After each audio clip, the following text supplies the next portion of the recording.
नमस्कार, news point लेकर हाजिर हूं मैं राजीव। दोस्तों, महाराष्ट्र में मुंबई की बीएमसी समेत 29 नगर पालिकाओं के चुनाव कल हुए थे और आज उसके नतीजे सामने आ गए हैं। अब नतीजे आ नहीं गए हैं बल्कि आ रहे हैं, ये कह सकते हैं। और आज उसके नतीजे आ रहे हैं, ये सही होगा।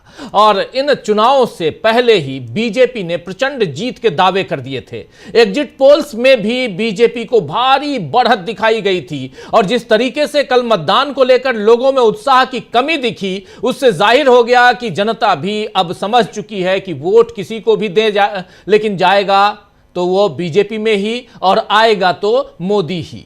आपको बता दूं कि कल ही ढेरों शिकायतें आई कि कहीं ईवीएम में गड़बड़ी है, कहीं वोटर्स का नाम ही नहीं था। और एक गंभीर शिकायत यह भी आई कि जो स्याही वोट देने के लिए आपकी उंगली में लगाई गई वो मिट रही है, जबकि यह इंक लंबे समय से उंगली से हटती नहीं है। आप जानते हैं कि महीने महीने भर इसको हटने में लग जाते हैं, लेकिन यह तुरंत मिट जा रही थी ये इंक। इस गड़बड़ी पर राहुल गांधी ने फिर से लिखा है कि वोट चोरी देश के खिलाफ अपराध है। एक पोस्ट में इस खबर को शेयर करते हुए राहुल गांधी ने क्या कुछ लिखा है आपके सामने रख रहे हैं। देखिए, ये मुंबई मिरर अखबार है, उसमें इन्होंने उसकी कतरन यहां साझा करते हुए, फ्रंट पेज को साझा करते हुए राहुल गांधी ने इलेक्शन कमीशन के बारे में जो लिखा है उसका हिंदी आपके सामने रख रहा हूं कि विपक्ष और मतदाता मार्कर की स्याही फीकी पड़ने पर गुस्सा दिखा रहे हैं। निर्वाचन आयोग लोगों को गुमराह कर रहा है, इसी वजह से हमारे लोकतंत्र पर से भरोसा खत्म हो गया है। वोट चोरी एक राष्ट्र विरोधी कृत्य है, यानी वोट चोरी जो है वो राष्ट्र विरोधी कृत्य है, राष्ट्र विरोधी काम है। राहुल गांधी के अलावा शिवसेना ने भी यही शिकायत की है। मजेदार बात यह है कि बीजेपी ने पहले ही जवाब दे दिया कि यह गलत आरोप है और ऐसा कुछ नहीं हुआ है, लेकिन महाराष्ट्र राज्य निर्वाचन आयोग ने कल शाम को कहा चुनाव के बाद कि वो विपक्ष के नेताओं के आरोपों के बाद निकाय चुनावों में इस्तेमाल मार्कर पेन वाली पक्की स्याही की गुणवत्ता की पूरी जांच करेगा। राज्य निर्वाचन आयुक्त दिनेश बाघमारे ने कहा है कि इस विवाद को देखते हुए आयोग आने वाले जिला परिषद चुनावों में मार्कर पेन का इस्तेमाल नहीं करेगा, बल्कि कर्नाटक सरकार की company Mysore paints and varnish limited की बनाई पारंपरिक स्याही का इस्तेमाल करेगा, जिसका इस्तेमाल विधानसभा और लोकसभा चुनावों में हुआ। बाघमारे ने यह भी कहा कि आयोग ने जांच करने का फैसला किया है। इसमें न सिर्फ स्याही की गुणवत्ता बल्कि दिन भर वितरित किए गए वीडियो भी शामिल होंगे। वीडियो की जांच ये पता लगाने के लिए है कि उंगली पर स्याही वोटिंग के दौरान लगाई गई थी या किसी शरारती तरीके से लगाई गई है। राज्य निर्वाचन आयुक्त ने यह भी कहा है कि हम पूरे राज्य में इस्तेमाल हुए मार्कर पेन के आज रैंडम नमूने करेंगे और हमें दी गई स्याही की गुणवत्ता की जांच करेंगे। लेकिन दोस्तों, जब आग लग गई तब कुआं खोदने से क्या होगा? जिन लोगों ने अपनी उंगली पर स्याही मिटाकर न जाने कितनी बार कितनी जगहों पर वोट दिए होंगे, क्या इसका पता कभी लग पाएगा? क्या चुनाव आयोग, निर्वाचन आयोग यह पता लगाएगा? क्या फर्जी वोटिंग का कोई हिसाब होगा? और अगर नहीं हुआ तो इसके लिए कौन लोग जिम्मेदार हैं? क्या उन पर कोई कार्रवाई होगी? क्या यह पूरा का पूरा चुनाव रद्द होगा? जाहिर है ये सारे सवाल कुछ दिनों की हलचल मचाने के बाद शांत हो जाएगा, क्योंकि अब वोट चोरी भी शायद चुनाव का अनिवार्य हिस्सा बन चुका है। फिलहाल बीजेपी खुश है कि देश की सबसे अमीर म्युनिसिपैलिटी बीएमसी पर उसका मेयर काबिज हो सकता है। बीजेपी इस बात से भी खुश हो सकती है कि उसने विधानसभा चुनाव के बाद एक और बड़ी जीत राज्य में दर्ज की है। लेकिन यहां बीजेपी के सहयोगियों यानी एकनाथ शिंदे की शिवसेना और अजित पवार की एनसीपी को घबराने की जरूरत है दोस्तों, क्योंकि अकाली दल और बीजेडी के बाद अब शायद बीजेपी उन्हें भी खत्म कर देगी। कम से कम ये चुनाव यही इशारा कर रहे हैं। मुंबई में एकनाथ शिंदे की शिवसेना तीसरे नंबर की पार्टी बन गई है और ठाकरे की शिवसेना भले बीजेपी से पीछे रह गई है, लेकिन लोगों ने उन्हें एकनाथ शिंदे से ज्यादा महत्व दिया है। शिंदे ठाणे में निपट कर रह गए हैं। नवी मुंबई, कल्याण, डोंबिवली, बसई, विरार सब जगह बीजेपी आगे आ गई। एनसीपी का हाल तो काफी बुरा रहा। शरद पवार की एनसीपी तो पीछे रह गई। अजित पवार ने बीते दिनों बीजेपी के खिलाफ जितना बढ़ चढ़कर बोला, उसकी सजा शायद उन्हें मिल गई है। लातूर, परभनी, कोल्हापुर, भिवंडी, चंद्रपुर, यहां कांग्रेस ने अपना हिस्सा बचाकर रखा है, लेकिन महज इससे पार्टी चैन से नहीं बैठ सकती। यह कांग्रेस को सोचना होगा। कांग्रेस, शिवसेना, उद्धव गुट और शरद पवार की एनसीपी, इन तीनों ने मिलकर लोकसभा में कमाल दिखाया था, मगर विधानसभा की हार के बाद महाविकास अघाड़ी में लगातार बिखराव दिख रहा है।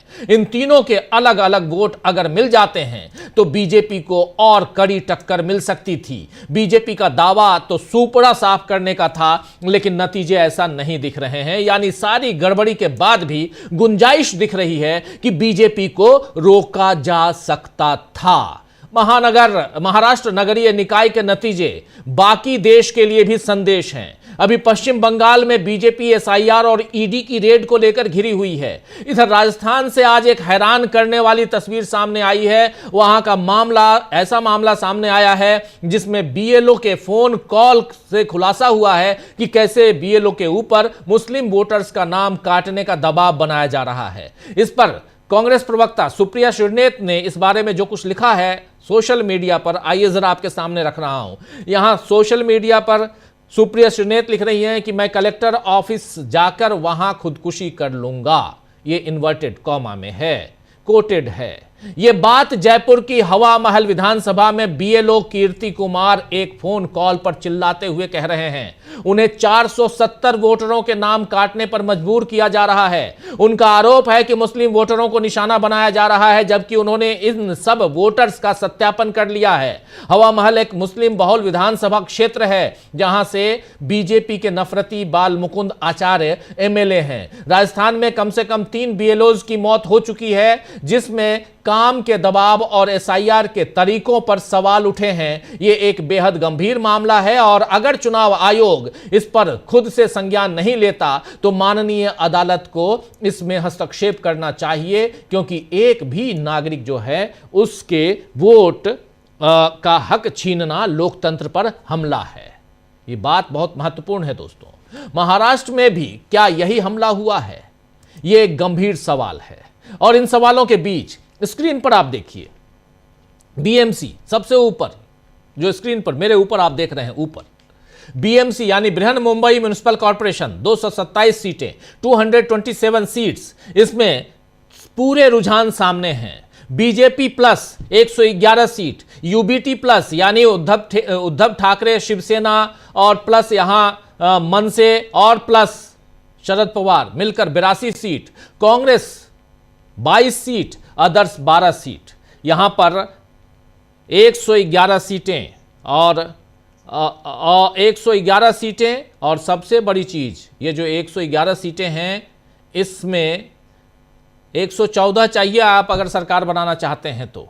ये अलग बात है कि एनसीपी जो अजित पवार गुट है वो इससे बाहर है और 3 सीटों पर वो लीड कर रहे हैं। यानी अजित पवार की पार्टी जो है 3 सीटों पर लीड कर रही है। वो 3 सीटें मिल जाएं तो 114 सीटें हो सकती हैं, कुछ निर्दलीय को ला सकते हैं। लेकिन यहां वो बल्ले बल्ले वाली स्थिति नहीं है बीएमसी में। अभी इस वक्त जब ये हम चर्चा कर रहे हैं, बीएमसी में जो बल्ले बल्ले वाली स्थिति दिखाई गई थी कल शाम को एग्जिट पोल्स में। महाराष्ट्र नगरीय निकाय के चुनाव क्या लोकतंत्र के लिए परीक्षा हैं? ये एक बड़ा सवाल है दोस्तों। इन सवालों के साथ जरा आगे बढ़ते हैं। हमारे साथ कुछ वरिष्ठ साथी जुड़े हुए हैं, उनसे पहले आपका परिचय करवाता हूं। और आज का दिन बहुत अहम दिन है, बहुत इंपॉर्टेंट दिन है। इस पर बहुत सारी बातें चर्चा के लिए हैं। मैं यहां पर बंगाल या एसआईआर इसकी बात नहीं कर रहा हूं, सीधे सीधे हम अभी चर्चा करेंगे यहां महाराष्ट्र में हुए चुनाव की। और इस महाराष्ट्र में हुए चुनाव, नगरीय निकाय के चुनाव का कितना असर देश पर पड़ने जा रहा है, इसकी चर्चा। और इन सब से ज्यादा चर्चा इस बात की कि सारी तिकड़में करने के बाद भी लोकसभा चुनाव 2024 में 240 पर सिमट गई थी भाजपा, और इस नगरीय निकाय चुनाव में अभी तक 111 पर भाजपा प्लस सिमट चुकी है। कैसे देखा जाए इसको, प्रशांत टंडन जी सुनील शुक्ला जी हमारे साथ हैं, प्रशांत टंडन जी हमारे साथ हैं, अमलेंदु उपाध्याय जी हमारे साथ हैं। आप तीनों का स्वागत है, इस्तकबाल है। और स्वागत इस्तकबाल आप तमाम दोस्त साथी शुभचिंतक आप सबका, जो अब तक जुड़ चुके हैं उनका भी, जो जुड़ने वाले हैं उनका भी। दिन भर आप लोगों ने बहुत सारे इस रिजल्ट से रिलेटेड हम लोगों की बातें, हम लोगों के विचार, हम लोगों के विश्लेषण सुने। लेकिन अभी इस वक्त जबकि बहुत कुछ सामने है, विश्लेषण बहुत महत्वपूर्ण है। आप सब हमारे साथ बने रहिए और चर्चा को आगे बढ़ाते। प्रशांत टंडन जी, देखिए, इसका नेशनल और महाराष्ट्र की राजनीति में क्या फर्क पड़ेगा, इस पे हम लोग चर्चा करते हैं। बाकी सीटें हमारे सामने आकर दिन भर लाइव होता रहा है और हमारे दर्शकों ने इधर हमारे यहाँ या और जगह पे सुन लिया होगा। जो मोटा मोटा जो इसका आउटकम है वो क्या है, पॉलिटिकल उसका जो मतलब है वो क्या है। पहली बात कि ये चुनाव में मोदी और अमित शाह नहीं गए थे और ये चुनाव देवेंद्र फडणवीस की नेतृत्व में महाराष्ट्र में लड़ा गया, जिसमें जो जीत हासिल हुई वो देवेंद्र फडणवीस के खाते में गई जी। और उनकी अब दिल्ली की राजनीति में दावेदारी मजबूत हो गई है। उनका एक कंपटीशन चल रहा था योगी आदित्यनाथ और देवेंद्र फडणवीस में कि मोदी के बाद कौन सवाल जो एक बीजेपी के अंदर घूम रहा है, उसमें अब देवेंद्र फडणवीस के नंबर योगी आदित्यनाथ से ज़्यादा बढ़ गए हैं। योगी आदित्यनाथ अयोध्या हार चुके हैं, फैजाबाद। वो 64-65 से 33 रुपये बीजेपी आ गई लोकसभा में। उसके बाद देवेंद्र फडणवीस ने विधानसभा में भी और यहाँ पे भी बीजेपी को एक रिजल्ट ला के दिया और उनकी दावेदारी बढ़ती है। उनके आरएसएस से संबंध भी अच्छे हैं। तो ये एक तो पहला आउटकम तो बीजेपी के लिए है। दूसरा, अजीत पवार की पॉलिटिक्स और पवार चाचा भतीजे की पॉलिटिक्स पे बड़े सवाल खड़े हो गए। अब उनका अजीत पवार का वापस रिबाउंड करना बड़ा मुश्किल है, क्योंकि वो सत्ता में रहते हुए हार गए और अब उनका बीजेपी के साथ संबंध आगे क्या होगा वो भी देखना। क्योंकि अगर आप उनके कैंपेन को देखेंगे, अजीत पवार और बीजेपी के पिंपरी चिंचवाड़ और पुणे के म्युनिसिपल कॉर्पोरेशन के प्रचार को देखेंगे, तो बहुत जबरदस्त आरोप प्रत्यारोप बीजेपी और अजीत पवार की तरफ से एक दूसरे के खिलाफ लगाए गए। तो ये अब वापस जब मुंबई की पॉलिटिक्स में वो आएंगे तो वो संबंध कैसे होंगे वो हम लोग आगे देखेंगे। दूसरा, जो तीसरा बड़ा आउटकम है वो ये है कि शिवसेना, उद्धव ठाकरे ब्रांड जो है वो सरवाइव कर गया। सत्ता में ना होते हुए भी तमाम सारे दबाव, तिकड़म, कॉर्पोरेट मनी, इलेक्शन कमीशन, इन सब के बावजूद जो ऊपर आपको लिस्ट दिख रही है 82, उसमें लगभग 77 जो है वो उद्धव ठाकरे शिवसेना के हैं। किसी एग्जिट पोल ने कल ये परफॉर्मेंस नहीं बताई थी उनकी, और मैंने सुबह भी कहा था कि अगर वो 70 का या 65 का भी आंकड़ा पार करते हैं तो ये माना जाएगा कि वो मजबूत स्तंभ हैं महाराष्ट्र की पॉलिटिक्स में, मुंबई की पॉलिटिक्स में।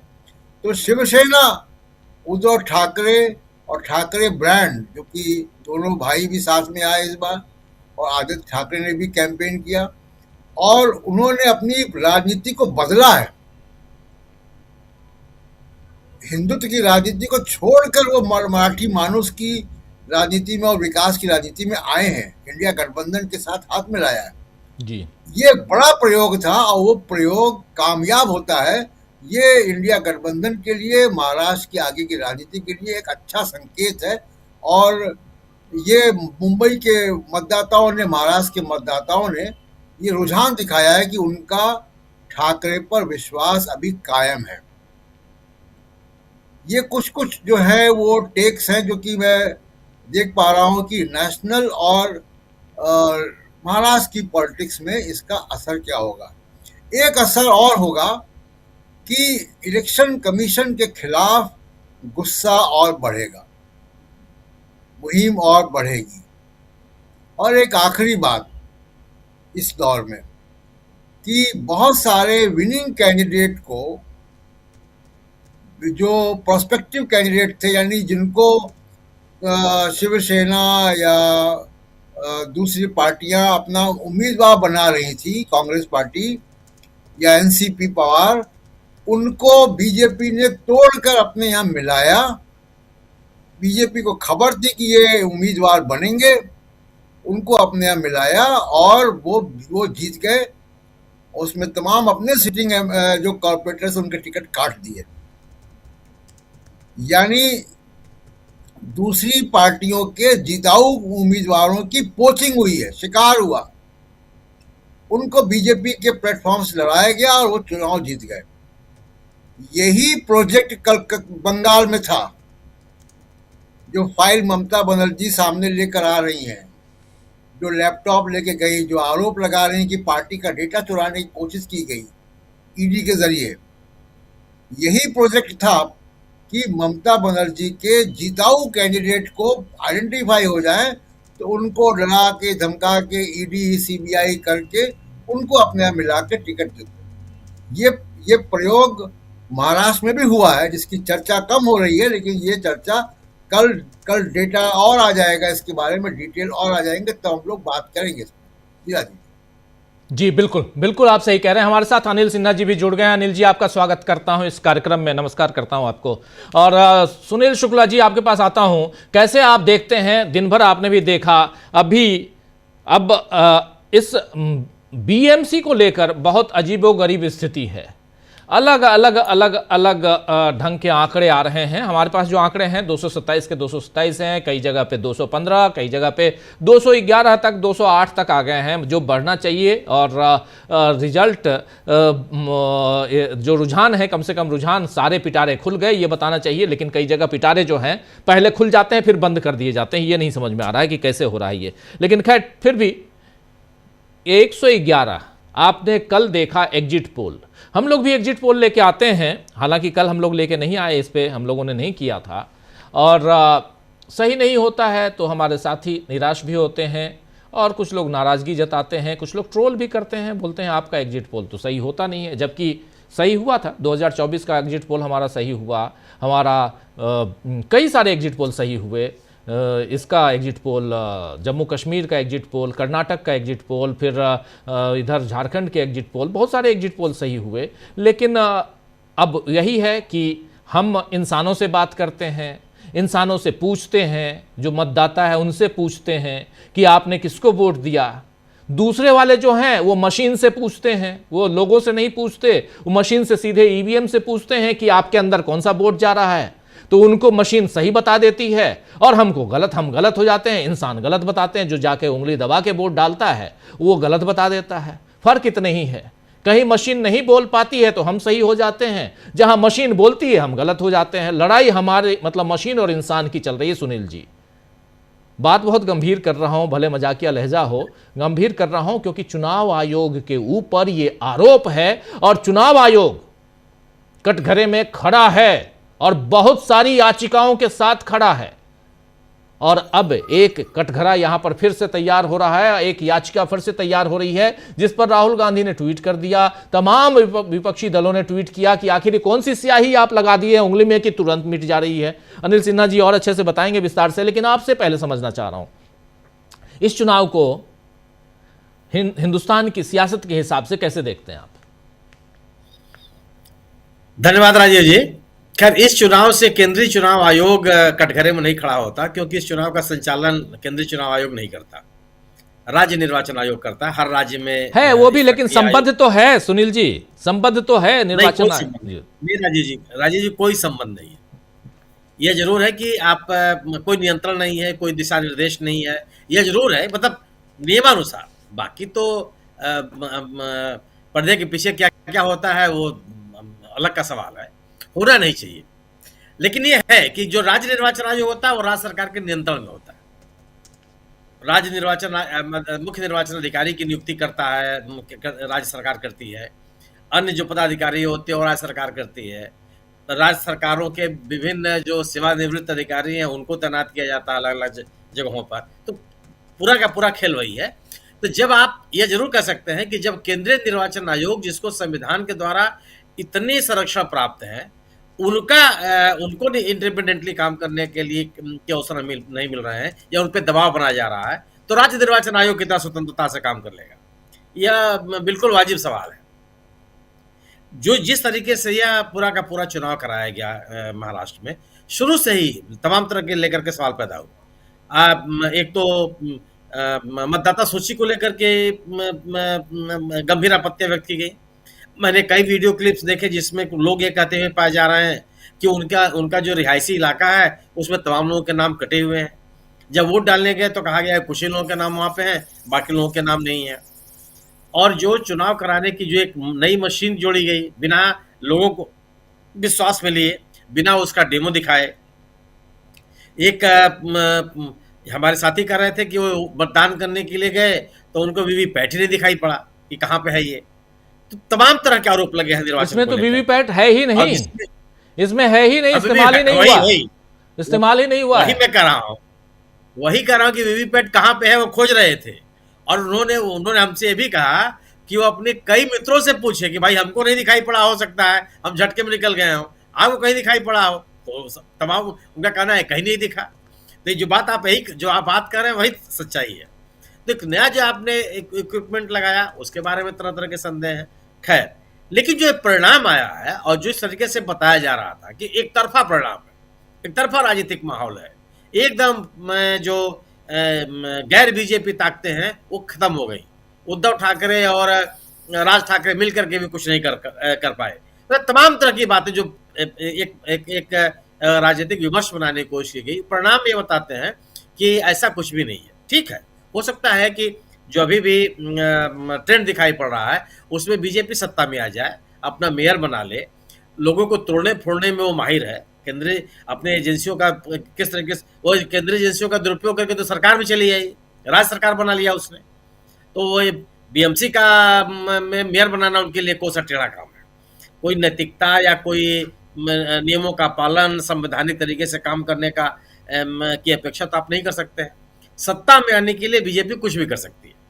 अब जैसे कि जिस तरीके से फडणवीस साहब के बयान आ रहे हैं कि ऐतिहासिक जीत हुई है, निश्चित रूप से आप बीएमसी में अगर आप पहली बार आप बीजेपी का मेयर बनता है, उपलब्धि तो है, इससे कोई इनकार नहीं कर सकता। लेकिन ऐसा भी नहीं है कि आपने जो उद्धव ठाकरे की राजनीति है या शिवसेना की राजनीति है या बाला साहब ठाकरे की लीगेसी है वो खत्म कर दिया बीजेपी।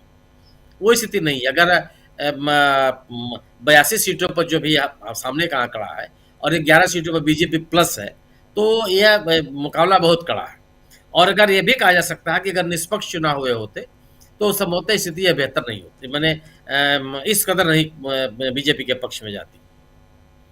मेरा अपना ये मानना है कि महाराष्ट्र की राजनीति में भारतीय जनता पार्टी का वर्चस्व हो गया है। यह कम से कम जो आज चुनाव हुए हैं इस बात के संकेत नहीं है। इस बात का संकेत है कि भारतीय जनता पार्टी को के सामने चुनौतियां हैं। और मेरा अपना मानना यह है कि अगर गैर भाजपा ताकतें मिलकर के चुनाव लड़ती तो संभवतः बीजेपी को और कड़ा मुकाबले चुनौती देती।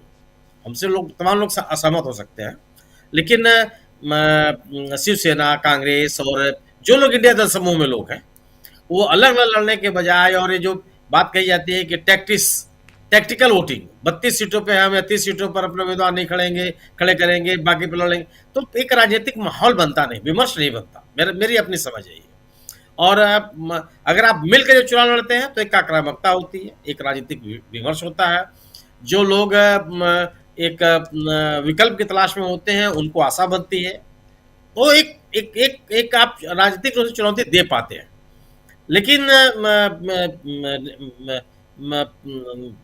राज ठाकरे को लेकर के जो उम्मीद पाली जा रही थी वो कम से कम खारिज हो गई। और मैं भी निजी तौर पे मानता रहा हूं कि राज ठाकरे के पास कोई राजनीतिक ताकत है नहीं। जो ताकत है वो उद्धव ठाकरे के पास है। उद्धव ठाकरे ही एक मजबूत नेता है और उनके प्रति लोगों के मन में सम्मान भी है। मैं राज ठाकरे जैसे के लोगों के आने से जो गैर मराठा या उत्तरी भारत के लोग मुंबई में रहते हैं या महाराष्ट्र के विभिन्न इलाकों में रहते हैं, उनके मन में नाराजगी ही पैदा होती है। कोई उनको लेकर के कोई आपको का वैल्यू एडिशन होता हो, ऐसा मैं नहीं मानता। तो इस चुनाव परिणाम को मैं ये मानता हूँ कि चुनाव की प्रक्रिया को लेकर के भारतीय जनता पार्टी को की गतिविधियों को के मामले में जो लोगों के मन में आशंकाएं हैं वो और मजबूत हुई हैं। महाराष्ट्र में भारतीय जनता पार्टी की कोई एक तरफा राजनीतिक ताकत बढ़ गई है, यह बेबुनियाद बात है। मेरा अपना मानना है कि इस नतीजे से यह सबक होना चाहिए कि जो गैर भाजपा दल हैं, जो इंडिया दल समूह के दल हैं, उनको जो चुनावी राजनीति है उसमें भी एकजुट होकर के अगर वो मुकाबला करेंगे तो संभवतः बेहतर परिणाम वो ला सकते हैं।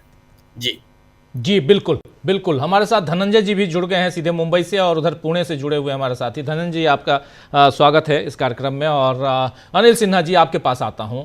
और ये स्याही कांड से लेकर आज अब रुझानों तक, अभी तक रिजल्ट कुछ एक जगह हैं, और असदुद्दीन ओवैसी भी उभर के आए हैं, उनकी पार्टी कुछ एक जगह पे बिल्कुल बल्ले बल्ले है। ओवरऑल इस चुनाव को आप कैसे देखते हैं? मैं देखिए क्या है कि हमको लग रहा है कि हम लोग जो रिजल्ट वो ले आते हैं उस पर हम लोग डिस्कस करते हैं। रिजल्ट कैसे ले आते हैं इतना बार डिस्कस कर चुके हैं कि अब लगता है कि अब क्या किया जाए। लेकिन इसमें क्या है, दोनों का लैंग्वेज एक है। चुनाव आयोग, अब दोनों अलग अलग मानने की कोई जरूरत नहीं है। वाघमारे साहब की जो भाषा है और उनकी ज्ञानेश कुमार की। अब इंक के बारे में आपने 2 बार बात की। इंक के बारे में उन्होंने, जब उनको कहा गया तो उन्होंने कहा कि लोग जो इंक मिटाएंगे उनके खिलाफ कार्रवाई करेंगे। मतलब कि मतदाता ही जो है दोषी है। अगर वो मतदान चुनाव आयोग के हिसाब से मतदान नहीं कर पाता है तो उसकी मूर्खता है। अब उसके लिए वो थोड़े जिम्मेदार है। दूसरा, उन्होंने ये भी कहा क्या कि जो बूथ पर लगा कि लोग ढूंढता था नाम, उनको पता नहीं चलता था। एक जगह आया भी कि वो बीजेपी के मैप ऐप से अधिकारी जो है ये का नाम ढूंढ रही थी। तो वो उस पर भी उन्होंने कहा कि मतदाता को अपना पता करके जाना चाहिए कि कहाँ पर उनका मतदान। तो ये जो लैंग्वेज है, अब जो मतदाता, वो जो नागरिक है, वो अब कमोडिटी बन गया है जिसको आप परचेज कर सकते हैं, जिसको आप लड्डू दे सकते हैं। जब पूजा कई बार होता है ना, भंडारा होता है, कोई आसपास का जो रिच अमीर आदमी होता है वो भंडारा कर देता है, वो गरीब लोग जो है आकर के उनका कोई पार्टिसिपेशन या कोई ये नहीं होता, उनका मतलब अधिकार नहीं होता। वो जो दाल में मिल गया उस टाइप का। आप सोसाइटीज में आप जो रेसिडेंस वेलफेयर सोसाइटीज है, उसके इलेक्शन में भी कभी देखा है क्या कि निर्विरोध निर्वाचित हो जाए? कभी जितनी बड़ी संख्या में यहाँ लोग निर्विरोध निर्वाचित हुए। एक सोसाइटी में जिनका रोज सुबह से शाम तक एक दूसरे से मिलना जुलना है, एक दूसरे के साथ चाय पानी करना है, एक साथ ही क्या कहते हैं सेलिब्रेट करना है, वो जब एक निर्वाचित नहीं कर पाते निर्विरोध, तो ये वार्ड में म्युनिसिपल इलेक्शंस में कैसे निर्वाचित हो गए? और उसके किस्से भी आए। लेकिन क्या है कि हम लोग इसके आदी हो गए। अब वो कैसे बैठा दिया, उसके बीजेपी के ही कैंडिडेट्स का है कि घर में बंद कर दिया, उसके ही लोगों ने कि नहीं तुम वापस नहीं लेना है। अच्छा, ये जो सूरत मॉडल आपको पता चला, उस समय लगा था कि सूरत मॉडल जो निर्विरोध निर्वाचन का, वो मॉडल लगा था क्या कि एक केस हो गया। अब इससे देवेंद्र फडणवीस ने जो मॉडल है उसको मुकम्मल कर दिया ये में महाराष्ट्र में। तो देवेंद्र फडणवीस पर हमको चर्चा करनी चाहिए जो प्रशांत जी ने की, कि देवेंद्र फडणवीस जो रियल जो बीजेपी नई बीजेपी बनी है उसके सही उत्तराधिकारी वही है। चुनाव मैनिपुलेट कर सकते हैं, सरकार गिरा सकते हैं, कॉरपोरेट को अपने साथ रख सकते हैं और हिंदुत्व भी बोल सकते हैं। कोई इतने नंबर्स ऑफ पार्टीज एक साथ किसी भी स्टेट में नहीं तोड़ी जा सकी है आज तक। उसका रिकॉर्ड बनाया, जो भी पार्टियां थी सबको तोड़ दिया। एक उसमें मानना होगा आपको कि कांग्रेस को उस तरह से वर्टिकली स्प्लिट नहीं कर पाए जिस तरह से उन्होंने शिवसेना और इसको एनसीपी को तोड़ा।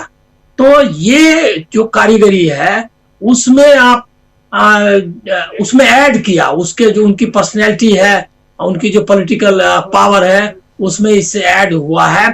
एक 2-3 चीजें साफ हुई है। कि कोई पॉलिटिकल पार्टी खत्म नहीं होने वाली है, मतलब लोकल लेवल पर उनका है ये। दूसरा है क्या कि अभी भी उद्धव ठाकरे को अपनी पार्टी पर पूरा कब्जा लेने के लिए, मतलब शिंदे, क्योंकि शिंदे के बारे में लोग बोलते हैं कि वो जो है सबको मदद करते हैं।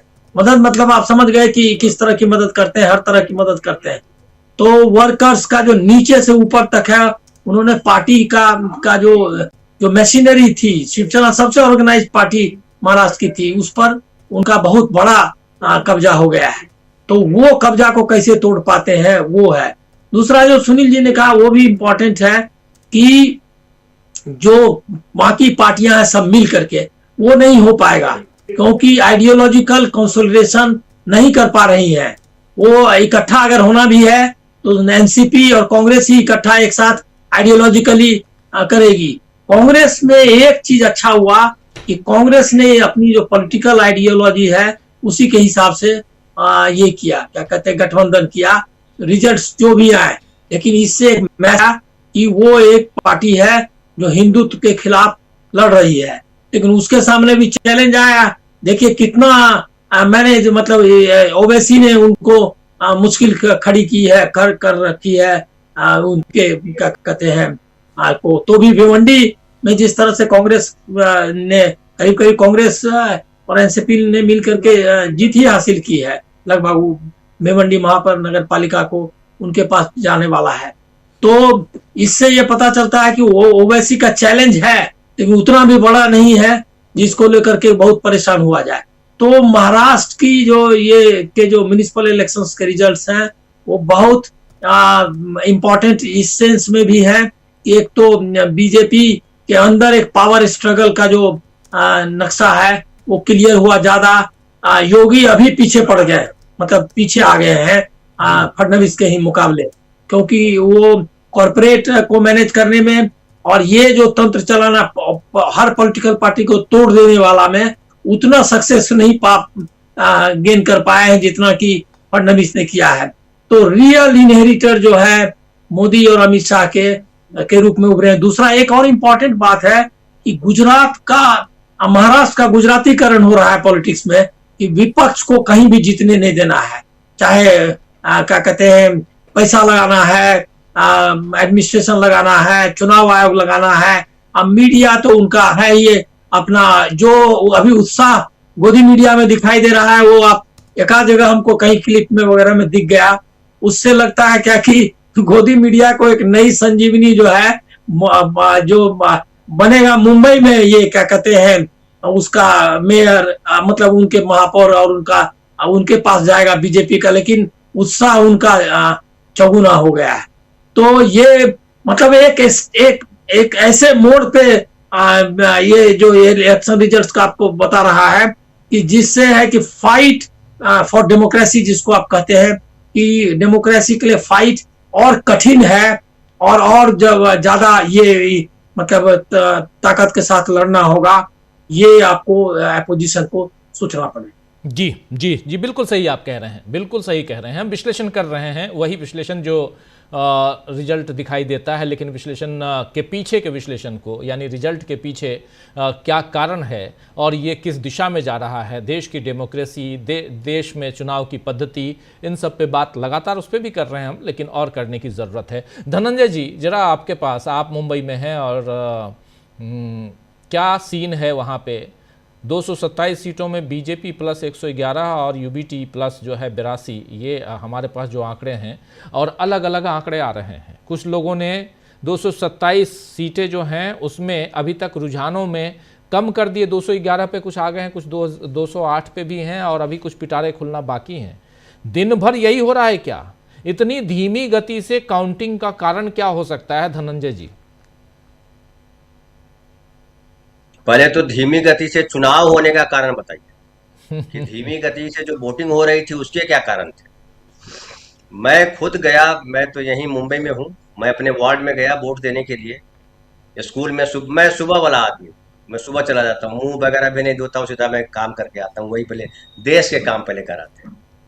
तो वहाँ मैं गया तो देखा लंबी लाइन लगी है, मेरे पास पर्ची नहीं थी, क्योंकि मैं जिस एड्रेस पे मेरा कार्ड है उस एड्रेस पे नहीं रह रहा हूँ। यहाँ पे जानते हैं 11 महीने में घर बदल जाता है। 22 महीना बहुत खुश होगा मकान मालिक तो आपको 22 महीने रहने देगा। तो मेरे पास पर्ची, सरकारी पर्ची नहीं थी। तो मैंने पुलिस वाले को कहा कि भाई पर्ची कहाँ मिलेगी? तो उसने कहा कि पर्ची यहाँ मिलती है। तो वहाँ इलेक्शन कमीशन जो है अपने बाहर लोग को बिठा के रखता है, जो बताते हैं मोबाइल से ढूंढ करके कि आपका ये सीरियल नंबर है, आपका ये बूथ नंबर है। ढेर सारे लोग लाइन में लगे थे, स्त्री भी पुरुष भी, मैं भी लग गया। राजीव भाई पौना घंटा लग गया मुझे लाइन में लगे लगे। और उसके बाद लेडी जो देख रही थी उन्होंने कहा कि आपका नाम तो दिख नहीं रहा। हम कि ये तो देखिए ईसीआई का जो है उसमें मेरा नाम है, मेरा सब कुछ है, पता ठिकाना बूथ कहाँ है सब दिखा रहा है, रूम नंबर 5 तो है नहीं। हमने कहा आप जानिए।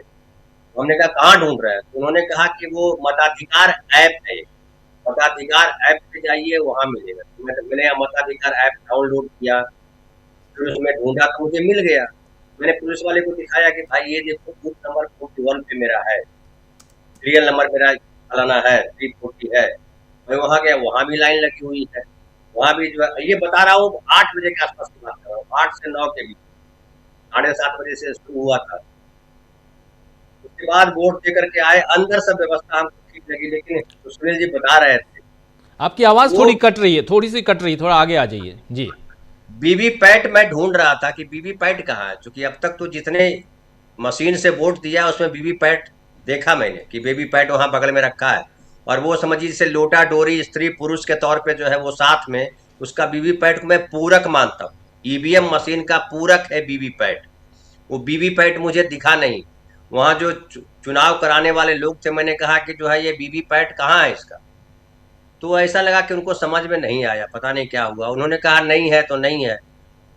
तो फिर मैं बाहर आ गया। मैंने कई लोगों से आज पूछा, लेकिन कहीं पता चला कि वीवीपैट इस बार रखा ही नहीं गया। क्यों नहीं रखा गया मुझे नहीं जानकारी इसकी, अभी तक मिली नहीं है। किसी ने, पॉलिटिकल पार्टी के लोग भी वहां सवाल नहीं कर पाए। मैंने पूछा भी कि भैया आप लोग पूछो तो जा करके।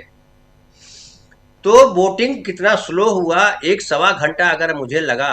अब ये बताइए कितने लोग वहां वेट कर सकते हैं? लाइन लगाने वाली प्रथा हमारे देश में पिछले 12 साल से चल रही है, हर बात के लिए लाइन लगना है। लेकिन जो 50 या 55% वोटिंग हुई उसमें कारण वो भी है। उसके बाद आगे बताऊं कि मेरी वाइफ का नाम नहीं था। मेरी वाइफ यहीं जन्मी है, यहीं पढ़ाई की है, यहीं सालों साल वोट देते रही, उसका नाम ही निकाल दिया गया। हमने कहा लो उसको ये फुर्सत हो गई। फिर जो ऐप था उस पर मैंने 15-20 लोगों को बताया उनका ढूंढ ढूंढ करके कि ये भाई, चूंकि पहले क्या होता था याद करिए कि जो पार्टी वाले लोग होते थे उनके पास वोटिंग का वो मतदाता सूची होती थी, उससे ढूंढ करके पर्ची बना करके रखते थे, आपको दे देते थे। वो सब प्रथा लगता है खत्म हो गई है, पता नहीं कहाँ वहां भी लोग। उसके बाद आधे घंटे के बाद, मतलब समझिए 10 बजे के आसपास, वो ऐप भी काम करना बंद कर दिया। मताधिकार ऐप पे लगातार मैं प्रयास करता रहा और ढूंढने का, लोगों का नहीं मिला। मतलब वो भी, क्योंकि पूरे महाराष्ट्र के लोग मताधिकार ऐप पे ढूंढ रहे थे 10 बजे के बाद। तो ये बताइए कि ये वोटिंग धीरे करने के पीछे क्या वजह? एक सवाल ये, आप कहते हो कि हर आदमी को, ये जो चुनाव आयोग है उसका मकसद है कि कोई भी योग्य मतदाता, मैं एकदम ज्ञानेश कुमार की भाषा में बोल रहा हूं, कोई भी योग्य मतदाता न छूटे। अरे हजारों लाखों मतदाता छूट गए भाई, मेरी बीवी भी छूट गई। ज्ञानेश कुमार जी क्या जवाब देंगे? प्रीति सोमपुरा एक पत्रकार है, उन्होंने बताया कि उनकी बिल्डिंग के 40 लोगों के नाम में से 6 ही के नाम थे, 34 लोगों के नाम छूट गए। और ये सब हिंदू है। मुसलमान होते तो एक बार समझ में आता कि मुसलमानों को काट ही देते हैं ये लोग। हिंदू है, ठीक ठाक कम्युनिटी से भी बिलोंग करते हैं, सवाल भी कर सकते हैं। लेकिन आप जाइए बूथ पे, एक आदमी आपको समझदार आदमी नहीं दिखाई पड़ेगा जो आपकी बात का जवाब देगा। वहां लठाइत रहते हैं, आप कुछ बोलिएगा, अच्छा हो गया ना आपका, जाइए आप बाहर जाइए। अरे क्यों बाहर जाएं? कैसे बाहर नहीं जाइएगा? 5 पुलिस वाले आ जाएंगे, क्या करिएगा? तो ये हालत है कि ढेर सारे लोगों के नाम, कई लोगों ने कहा, खुद छोड़ दीजिए कई लोगों का, मैं बताता हूं गणेश नाइक का नाम तो बल्कि कई बार तो मुलाकात भी हुई होगी अनिल भाई साहब जी। गणेश नाइक जो है न्यू बॉम्बे में रहते हैं, वो मंत्री हैं बीजेपी सरकार में, फडणवीस सरकार में मंत्री है, वो वन मंत्री। वो वोट देने गए जहां जाते थे बार बार, तो वहां पता चला कि उनका नाम ही नहीं, उनको कहा गया वो सेंट मैरी हाई स्कूल चले जाइए। वो सेंट मैरी हाई स्कूल गए, पता चला वहां भी वोटर लिस्ट में नाम नहीं। फिर वो बिना वोट देने दिए लौट आए। वो शिकायत कर रहे थे कि हमारा परिवार, हमारे रिश्तेदार एक ही बिल्डिंग में रहते हैं, उनको 3 बूथ पर भेज दिया गया। अब बताइए, ये मतदाताओं का काम आसान कर रहे हैं या मतदाताओं को मुश्किल में डाल रहे हैं? फिर देखिए, मैं एक और बात मैं करना चाहता हूं कि, और ये बड़ा खतरनाक बात है, 66 निर्विरोध चुन लिए गए, हल्ला हंगामा किया लोगों ने, लेकिन वो गए वहां, हाईकोर्ट भी गए यहाँ लोग, मनसे के लोग, लेकिन जज साहब ने याचिका खारिज कर दी, बोला इस पे कुछ नहीं कर सकते। सही बात है, निर्विरोध चुनने का प्रावधान तो है ही। अब आप साबित कीजिए कि निर्विरोध जो चुने गए हैं वो बदमाशी करके चुने गए हैं। कौन साबित करेगा? किसके पास आज सबूत लाने का ये है? और उसके बाद देखिए कि हम जिस वार्ड 18 नंबर वार्ड हमारा है, 18 नंबर वार्ड हमारा है। अच्छा, मुझे नहीं पता था कि इस वार्ड में कौन कौन लोग खड़े हैं, क्योंकि आजकल पर्चा भी जो दे जाते हैं वो पता नहीं क्या है। तो मैंने देखा 2 ही लोग हमारे वार्ड में खड़े थे, एक बीजेपी गठबंधन और एक शिवसेना गठबंधन, तीसरा जो था नोटा था। तो हमने कहा अब तक जितने भी चुनाव हुए हैं वो कम से कम 10-12 लोग तो होते ही थे, कुछ निर्दलीय होते थे, कुछ फलाना पार्टी, कुछ ढिमकाना पार्टी, जिसका नाम नहीं सुने वो पार्टी भी हुआ करती थी। इस बार कोई नहीं है। कहाँ चले गए वो जो निर्दलीय चुनाव लड़ा करते थे, जो छोटी छोटी पार्टियों के लोग चुनाव लड़ा करते थे? ये भी बड़ा सवाल है अनिल भाई साहब, राजीव जी। फिर बात आती है कि जो अभी चुनाव परिणाम जो आ रहे हैं, जिसको ऐतिहासिक जीत बता रहे हैं, मुंबई में ऐतिहासिक जीत है ये मैं नहीं मानता। सिंपल जीत है, और वो बीजेपी की जीत नहीं है। वो जीत अगर है किसी की तो उद्धव ठाकरे की जीत है। अब आप कह सकते हैं कि ये उद्धव ठाकरे तो हार गए। अरे भाई, तुमने इतना तोड़ फोड़ मचाया, इतना 1000 करोड़ खर्चा किया, तब लेकर के आए, बहुमत नहीं आया है। आप 111 दिखा रहे हैं, बाहर 118 दिखा रहे हैं। 114 में सिंपल मेजोरिटी है, मतलब 227 का आधा कीजिएगा 114 होता है, तो 115। अब 118 ही है अभी, जबकि अभी सारे वोटों की गणना नहीं हुई है। अब बताइए, मशीन आपके पास है, म्युनिसिपल कॉर्पोरेशन छोटे छोटे वार्ड होते हैं, कितने वोटर हैं?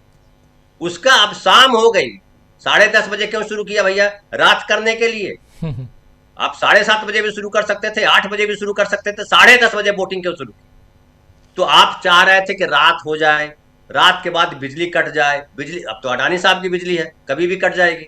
आप याद कीजिए, राज ठाकरे जब रैली कर रहे थे शिवाजी पार्क में, एनडीटीवी पे लाइव चल रहा था, और जैसे ही आया अडानी वाला कि अडानी देश में किस तरह से 2014 से विस्तार पाए, बंद कर दिया। हमने कहा लो, अरे ये तो तारीफ कर रहे थे कि 2014 में उनके पास 2 ही कंपनी थी, 2026 में 500 कंपनियां हो गई। ये तारीफ की बात है कि छुपाने की बात है? ये तो अच्छी बात है कि अडानी साहब ने इतनी तरक्की कर गए। दुनिया के देश उनको बुलाएंगे कि भैया 10 साल में इतनी तरक्की कैसे कर गए। तो अब जो है अडानी साहब का मुंबई में जिस तरह से प्रवेश है, मतलब जिधर जाइएगा ना, आपका हाथ जिधर जाए, आपका मुंह जिधर जाए, हर तरफ जो है वो अडानी साहब है। अडानी का, आपकी बिजली अडानी की, आपका एयरपोर्ट अडानी का, आपकी सड़क अडानी की, आपकी बिल्डिंग अडानी की, आपका पानी अडानी का, आपका पता नहीं क्या क्या अडानी का, हवा भी हो सकता है अडानी के हो जाए। तो अब एक और लास्ट बात मैं करूं कि जो मनसे के नेता, हालांकि मनसे के जो राज ठाकरे हैं, अब उनको ये समझ में आना चाहिए कि बाला साहब ने उनका उत्तराधिकारी क्यों नहीं बनाया, उद्धव को ही उत्तराधिकारी क्यों बनाया। ये भी बड़ा महत्वपूर्ण है अनिल भाई साहब, ये विश्लेषण महाराष्ट्र में होना चाहिए। राज ठाकरे जो जा करके बैंक में या कहीं और हिंदी बोल नहीं तो मारूंगा और मारते हैं, वो जमाना चला गया भाई साहब। मराठी भी इसको पसंद नहीं कर रहे हैं। ये सभी संकेत है, आपको ये समझना पड़ेगा। आपको भाषा का विरोध करना है कीजिए, लेकिन जो मारपीट करते हैं वो आम आदमी को परेशान करते हैं। इसका ये भी एक मैसेज है राजीव भाई। और अगर शिवसेना को कम वोट आया, उसमें राज ठाकरे का भी एक योगदान है कि राज ठाकरे साहब के नाम पे शायद कम वोट पड़े। हालांकि मैं मानता हूं कि राज ठाकरे, उद्धव ठाकरे के साथ आने से मराठी वोटर में एक संचार आया। और मुंबई में अगर इतना के बावजूद अगर यूबीटी को इतनी सीटें हैं प्लस को, तो बड़ी सफलता है, इसको मानिएगा। क्योंकि बीजेपी ने जिस तरह से शिवसेना को तोड़ा वो बड़ा भयानक था। उठ के खड़ा है वो आदमी इतने सीटों पे, वो बहुत मजबूत बात है। और मुसलमानों ने भी वोट किया, उत्तर भारतीयों ने भी वोट किया। अब एक बात आखिर में ये कि ये जो विपक्ष की पार्टियां हैं उसको अब बैठ करके एक रणनीति बनानी चाहिए कि इनके तमाम गुंडाई से कैसे हम लड़ सके। वो खाली अब भाषण देने से काम नहीं चलेगा, और कई जो एस्पेक्ट है उस पर भी विचार करना पड़ेगा। जी जी बिल्कुल बिल्कुल, आप सही कह रहे हैं। और वहां की आंखों देखी आप बता रहे थे, लेकिन उंगली पे निशान लगाए कि नहीं आपका ये निशान मिट गया कि है अभी? आवाज आवाज आवाज अनम्यूट कीजिए धनंजय जी, अनम्यूट कीजिए प्लीज। हाँ, निशान तो बहुत जरूरी है धनंजय जी। नहीं, निशान तो मेरा है, मैंने हाँ। मिटाया नहीं। मिटाया होता तो शायद मिट जाता, क्योंकि कई जगह मिटाते लोगों चैनल में भी दिखाया कि देखिए मिट जा रहा है, और कई जगह वीडियो आया जहां एसी टोन लेकर के लोग बैठे थे कि अब उधर वोट दे के आया और इधर मिटाया रगड़ करके। बोगस वोटिंग भी खूब हुई है, ये कई जगह से चर्चा आई। एक जगह तो चर्चा ये आई कि जो मर गया आदमी था उसका भी जाके किसी ने वोट डाल दिया। हाँ, बताइए, जो नहीं है इस दुनिया में उसका भी वोट डाल तो दिया। तमाम देखिए, चुनाव आयोग पूरी तरह से फेलियर है। चुनाव आयोग देश के लोकतंत्र को बर्बाद कर रहा है, इसको अंडरलाइन किया जाना चाहिए। जी जी जी जी जी अमलेंदु जी, बहुत कुछ हम लोग चर्चा कर रहे हैं, और इस वक्त अभी भी देर रात तक शायद रिजल्ट आते रहे। बहुत धीमी गति से वहाँ चल रहा है, काउंटिंग चल रही है। धीमी गति का विश्लेषण कर रहे थे शुरुआत में धनंजय जी, और धीमी गति आज ही नहीं बल्कि धीमी गति से चुनाव भी करवाया गया, और कई लोगों के बूथ बदल गए, कई लोगों को बहुत परेशानी हुई। ये सारी चीज़ें अभी बता रहे थे धनंजय जी। लेकिन ओवरऑल इस चुनाव को आप कैसे देखते हैं? राजीव जी, इस पूरे चुनाव को अगर ओवरऑल देखा जाए तो सबक तो सबके लिए है, अगर निष्पक्ष पारदर्शी स्वतंत्र चुनाव हुआ है तो। और जिस तरीके के आरोप हैं और जिस तरीके की खबरें हैं, तो वो तो ये है कि स्वतंत्र निष्पक्ष और पारदर्शी चुनाव नहीं हुआ है।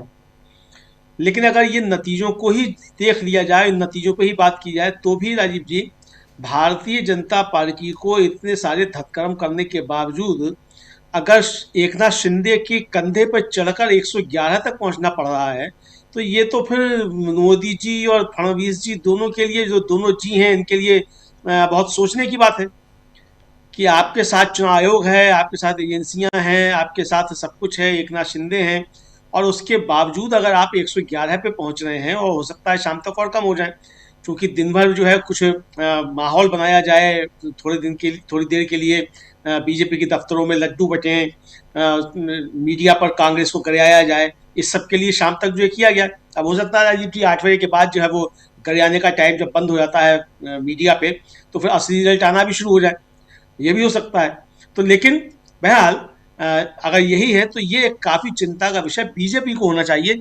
हालांकि प्रधानमंत्री नरेंद्र मोदी ने तो कह दिया है, बहुत धन्यवाद दे दिया है भारतीय जनता पार्टी की तरफ से मतदाताओं को, भाई आपने बीजेपी को और एनडीए को बहुमत मत दिया है और बहुत अच्छी आपने बात की है। तो प्रधानमंत्री तो राजीव जी 2018 में भी दे चुके थे बधाई कर्नाटक में, जब जिस समय बनारस में गिर गया था वो पुल और 20 से ज़्यादा लोग जो थे दब के उनकी जान चली गई थी, तो प्रधानमंत्री उस समय भी बधाई दे चुके थे कि ऐतिहासिक विजय जो है वो कर्नाटक में हुई है। और बाद में मालूम पड़ा था कि सरकार जो थी वहाँ कुमार स्वामी की बन गई थी कांग्रेस के समर्थन से। तो प्रधानमंत्री तो ऐतिहासिक बधाई विजय की कभी भी दे सकते हैं, रात को उठ के भी दे सकते हैं, आधी रात में भी दे सकते हैं। तो प्रधानमंत्री हैं, उनके पास बहुत सारे विशेषाधिकार हैं, वो दे सकते हैं। लेकिन राजीव जी, इसके बावजूद अगर इतने पे अटकी हुई है बीजेपी, तो बहुत सोचना होगा। अब धनंजय जी ने जिस तरह की बातें बताई और अनिल सिन्हा जी ने जिस तरह की बातें बताई, जो ग्राउंड, हम लोगों ने दिन में भी राजीव जी चर्चा की थी। एक तो वीवीपैट मशीन नहीं होगी, ये चुनाव आयोग ने बहुत पहले जो था एक विज्ञप्ति जारी कर दी थी, और उसमें कहा था कि हमने राजनीतिक दलों को बता दिया है कि इस बार वीवीपैट मशीन नहीं होगी। बहुत अच्छी बात है। लेकिन राजीव जी, मुझको लगता है कि अगर राजनीतिक दल सुप्रीम कोर्ट जाएं और सुप्रीम कोर्ट ईमानदारी से सुनवाई करे, तो ये चुनाव सारे रद्द हो जाएंगे, चूंकि सुप्रीम कोर्ट का आदेश है कि आपको वीवीपैट मशीनें लगानी हैं। आप भले ही उनकी गिनती करें या ना करें, हम लोगों तो राजीव जी ईवीएम पर जो सुनवाई हुई थी सुप्रीम कोर्ट की, उसकी बाकायदा लाइव हमने रिपोर्टिंग की है कि क्या क्या वहाँ बहस चल रही है, क्या क्या नहीं चल रही है। और बार बार उसमें आया कि वीवीपैट तो सब आपने ही लगवाई है, आपको ही चुनाव आयोग को ईवीएम पर भरोसा नहीं है। ये प्रशांत भूषण का तर्क था कि आपने ही इसको जो है लगवाया है वीवीपैट को। तो कोई भी चुनाव आयोग राजीव जी, चाहे वो राज्य का हो, चाहे जिले का हो, चाहे केंद्र का हो, कोई भी चुनाव आयोग है, वो किस तरीके से सुप्रीम कोर्ट के इस आदेश की अवहेलना कर सकता है कि वीवीपैट मशीन नहीं लगाई जाएगी, और नहीं लगाई जानी तो उसके तर्क दीजिए आप, क्यों नहीं लगाई जानी है, क्या कारण है आखिर, ये सवाल जो उठते हैं। इसी तरीके से स्याही को लेकर है, स्याही को लेकर अब आ गया है उनका कि हम जो है आगे इस्तेमाल नहीं करेंगे। भाई आगे आगे इस्तेमाल नहीं करेंगे, अभी आपने क्यों किया, इसका क्या होगा, ये बहुत सारे सवालों के जवाब दे रहे हैं। दूसरा, राजीव जी, उद्धव ठाकरे ने अपनी ताकत जो है वो दिखाई है, और इतने सारे षड्यंत्रों के बाद अगर उद्धव ठाकरे का गठबंधन जो है वो 82 पे चल रहा है, और कांग्रेस का भी राजीव जी 22 है। आप कांग्रेस को मतलब अगर बीएमसी में देखा जाए तो कांग्रेस की 22 की उपलब्धियों को आप कम करके नहीं देख सकते वहां, क्योंकि गढ़ जो रहा है वो शिवसेना का रहा है वहां। लेकिन अगर कांग्रेस का गठबंधन जो 22 वहां दिखा रहा है, तो ये भी मुझे लगता है कि एक कांग्रेस के लिए वहां बूस्ट की तरीके से काम कर सकता है, ये वहां देखा जा सकता है। तो मुझको लगता है राजीव जी कि ये जो कुल मिलाकर संकेत है, वो बीजेपी को काफी ज्यादा अपने अंदर आत्मचिंतन करने की जरूरत है, कि जिस तरीके से लोगों में बीजेपी को लेकर गुस्सा बढ़ता जा रहा है। आप चुनाव पे चुनाव जीतते जा रहे हैं, ठीक है, आप चुनाव पे चुनाव जीतते जा रहे हैं, अगर आप ईमानदारी से चुनाव जीत रहे हैं, तो इन चुनाव परिणामों को लेकर लोगों में गुस्सा क्यों बढ़ता जा रहा है, ये भी तो होना चाहिए ना। इस पे आप विचार कीजिए, बीजेपी इस पे विचार करें कि भाई हम तो जीत रहे हैं, मोदी जी जो है वो तो बता रहे हैं बधाई दे दी और बल्ले बल्ले और ढोल तमाशा सब हो रहा है, और जनता में नाराजगी हो रही। तो भाई आखिर आपकी जीत में जनता शामिल क्यों नहीं होती है, इस पर बीजेपी थोड़ा विचार करे, वरना फिर जनता अगर सड़कों पर आती है तो फिर परिस्थितियां काफी ज्यादा बदला करती हैं। जी बिल्कुल बिल्कुल, सड़कों पे अगर जनता आएगी तो फिर परिस्थितियां बदल जाएगी, इसमें कोई दो राय नहीं है। लेकिन प्रशांत टंडन जी, क्या यहाँ आपको लगता है कि ये चुनाव उसी ढंग से है, या इस चुनाव में भी कोई धांधली है? अब जो काउंटिंग की बात करें, बीएमसी की काउंटिंग की बात करें, तो कई जगह 227 की 227 सीटें, कई जगह 211 सीटें, कई जगह ये बताया जा रहा है कि सीटें जो हैं वो अभी भी काउंटिंग, ये रुझान और काउंटिंग दोनों में फ़र्क है, और ये सारी चीज़ें वहाँ पर देखी जा रही हैं। और इस चर्चा के दौरान हो सकता है कि कुछ और भी अपडेट्स आएँ, तो हम उसको भी यहाँ रखेंगे अपडेट्स में, कि कितनी सीटों पे अभी तक काउंटिंग फाइनल हो चुकी है, वो अपडेट अगर आता है तो वो भी हम अब तक रखेंगे। लेकिन प्रशांत जी, ओवरऑल हम लोग चर्चा कर रहे हैं। हाँ, पहली बात तो इलेक्शन मैनेजमेंट। देखिए, चाहे वो केंद्रीय चुनाव आयोग हो या राज्यों के चुनाव आयोग हो, उनका पहला काम इलेक्शन को कंडक्ट कराना है, दूसरा काम उनका इलेक्टोरल रोल बनाना है। ये दो प्रमुख काम चुनाव आयोग के हैं। लग रहा है ऐसा कि चुनाव कराना जो है उनकी प्राथमिकता नहीं है, उनका फोकस हट गया है इलेक्शन मैनेजमेंट। आप याद कीजिए, हम सब मतदाता हैं यहाँ पे जितने लोग हैं, और हम लोग एक दो चुनाव के नहीं है, कोई दशकों से मतदाता हैं हम लोग जी। और हम लोगों ने न जाने कितने चुनाव रिपोर्ट किए, कितने चुनाव में वोट डाले हैं, अलग अलग शहरों में वोट डाले हैं। मैं तो 3 शहरों का मतदाता रह चुका हूँ। तो सवाल ये है कि कभी भी आप देखिए कि पोलिंग बूथ का मैनेजमेंट, आपके घर पर्ची आने का सिस्टम, इलेक्टोरल रोल अपडेट होने का सिस्टम कब कैसे होता था आपको पता नहीं चलता था, लेकिन इलेक्शन बड़ा स्मूथ होता था, बैलेट पेपर के दिनों में भी और अभी भी जी। कुछ एक आपात को छोड़ दीजिए कि कहीं छीना झपटी होती थी, लेकिन कुल मिला के इलेक्शन स्मूथ होता था। अब आप देखिए, टेक्नोलॉजी एडवांस हो गई है, ट्रांसपोर्ट अच्छा है, कम्युनिकेशन है, इंफॉर्मेशन टेक्नोलॉजी है, एआई है। इन सब के ज़माने में इतनी स्लो पोलिंग और इतना स्लो काउंटिंग, कोई आप इसकी कल्पना कर सकते हैं?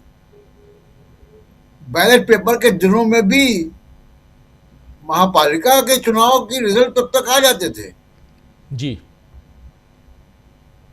तो ये एक बड़ा सवाल जो है पैदा होता है। दूसरा, जो लो टर्नआउट हुआ है। देखिए, इलेक्शन कमीशन को चुनाव प्रक्रिया को लेकर जो इतनी धांधलियां, इतने आरोप, इतने सवाल खड़े हो रहे हैं, इससे लोग उदासीन हो गए। लोगों में डेमोक्रेसी के प्रति उत्साह कम हुआ है।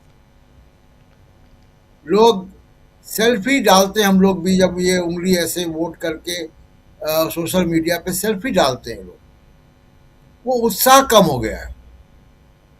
क्योंकि लोगों को एक भावना ऐसी आ गई है कि हमारा वोट तो कोई डाल देगा, हम किसी को वोट दें, जाएगा एक ही पार्टी को। तो ये जो पूरा एक परसेप्शन बना है चुनाव आयोग का कि इनकी साठगांठ है बीजेपी के साथ, उसने चुनाव का मतदान का टर्नआउट मुंबई जैसे शहर में, जो कि बहुत जिंदादिल शहर है, जी मैं वहां रह चुका हूं,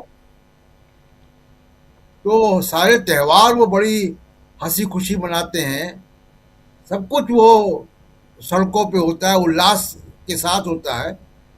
और वहां पे अगर आप 55% ही वोट पड़ा है, वो भी ऐसे चुनाव में कि जो उनका चुनाव है, जी नगर पालिका का चुनाव है।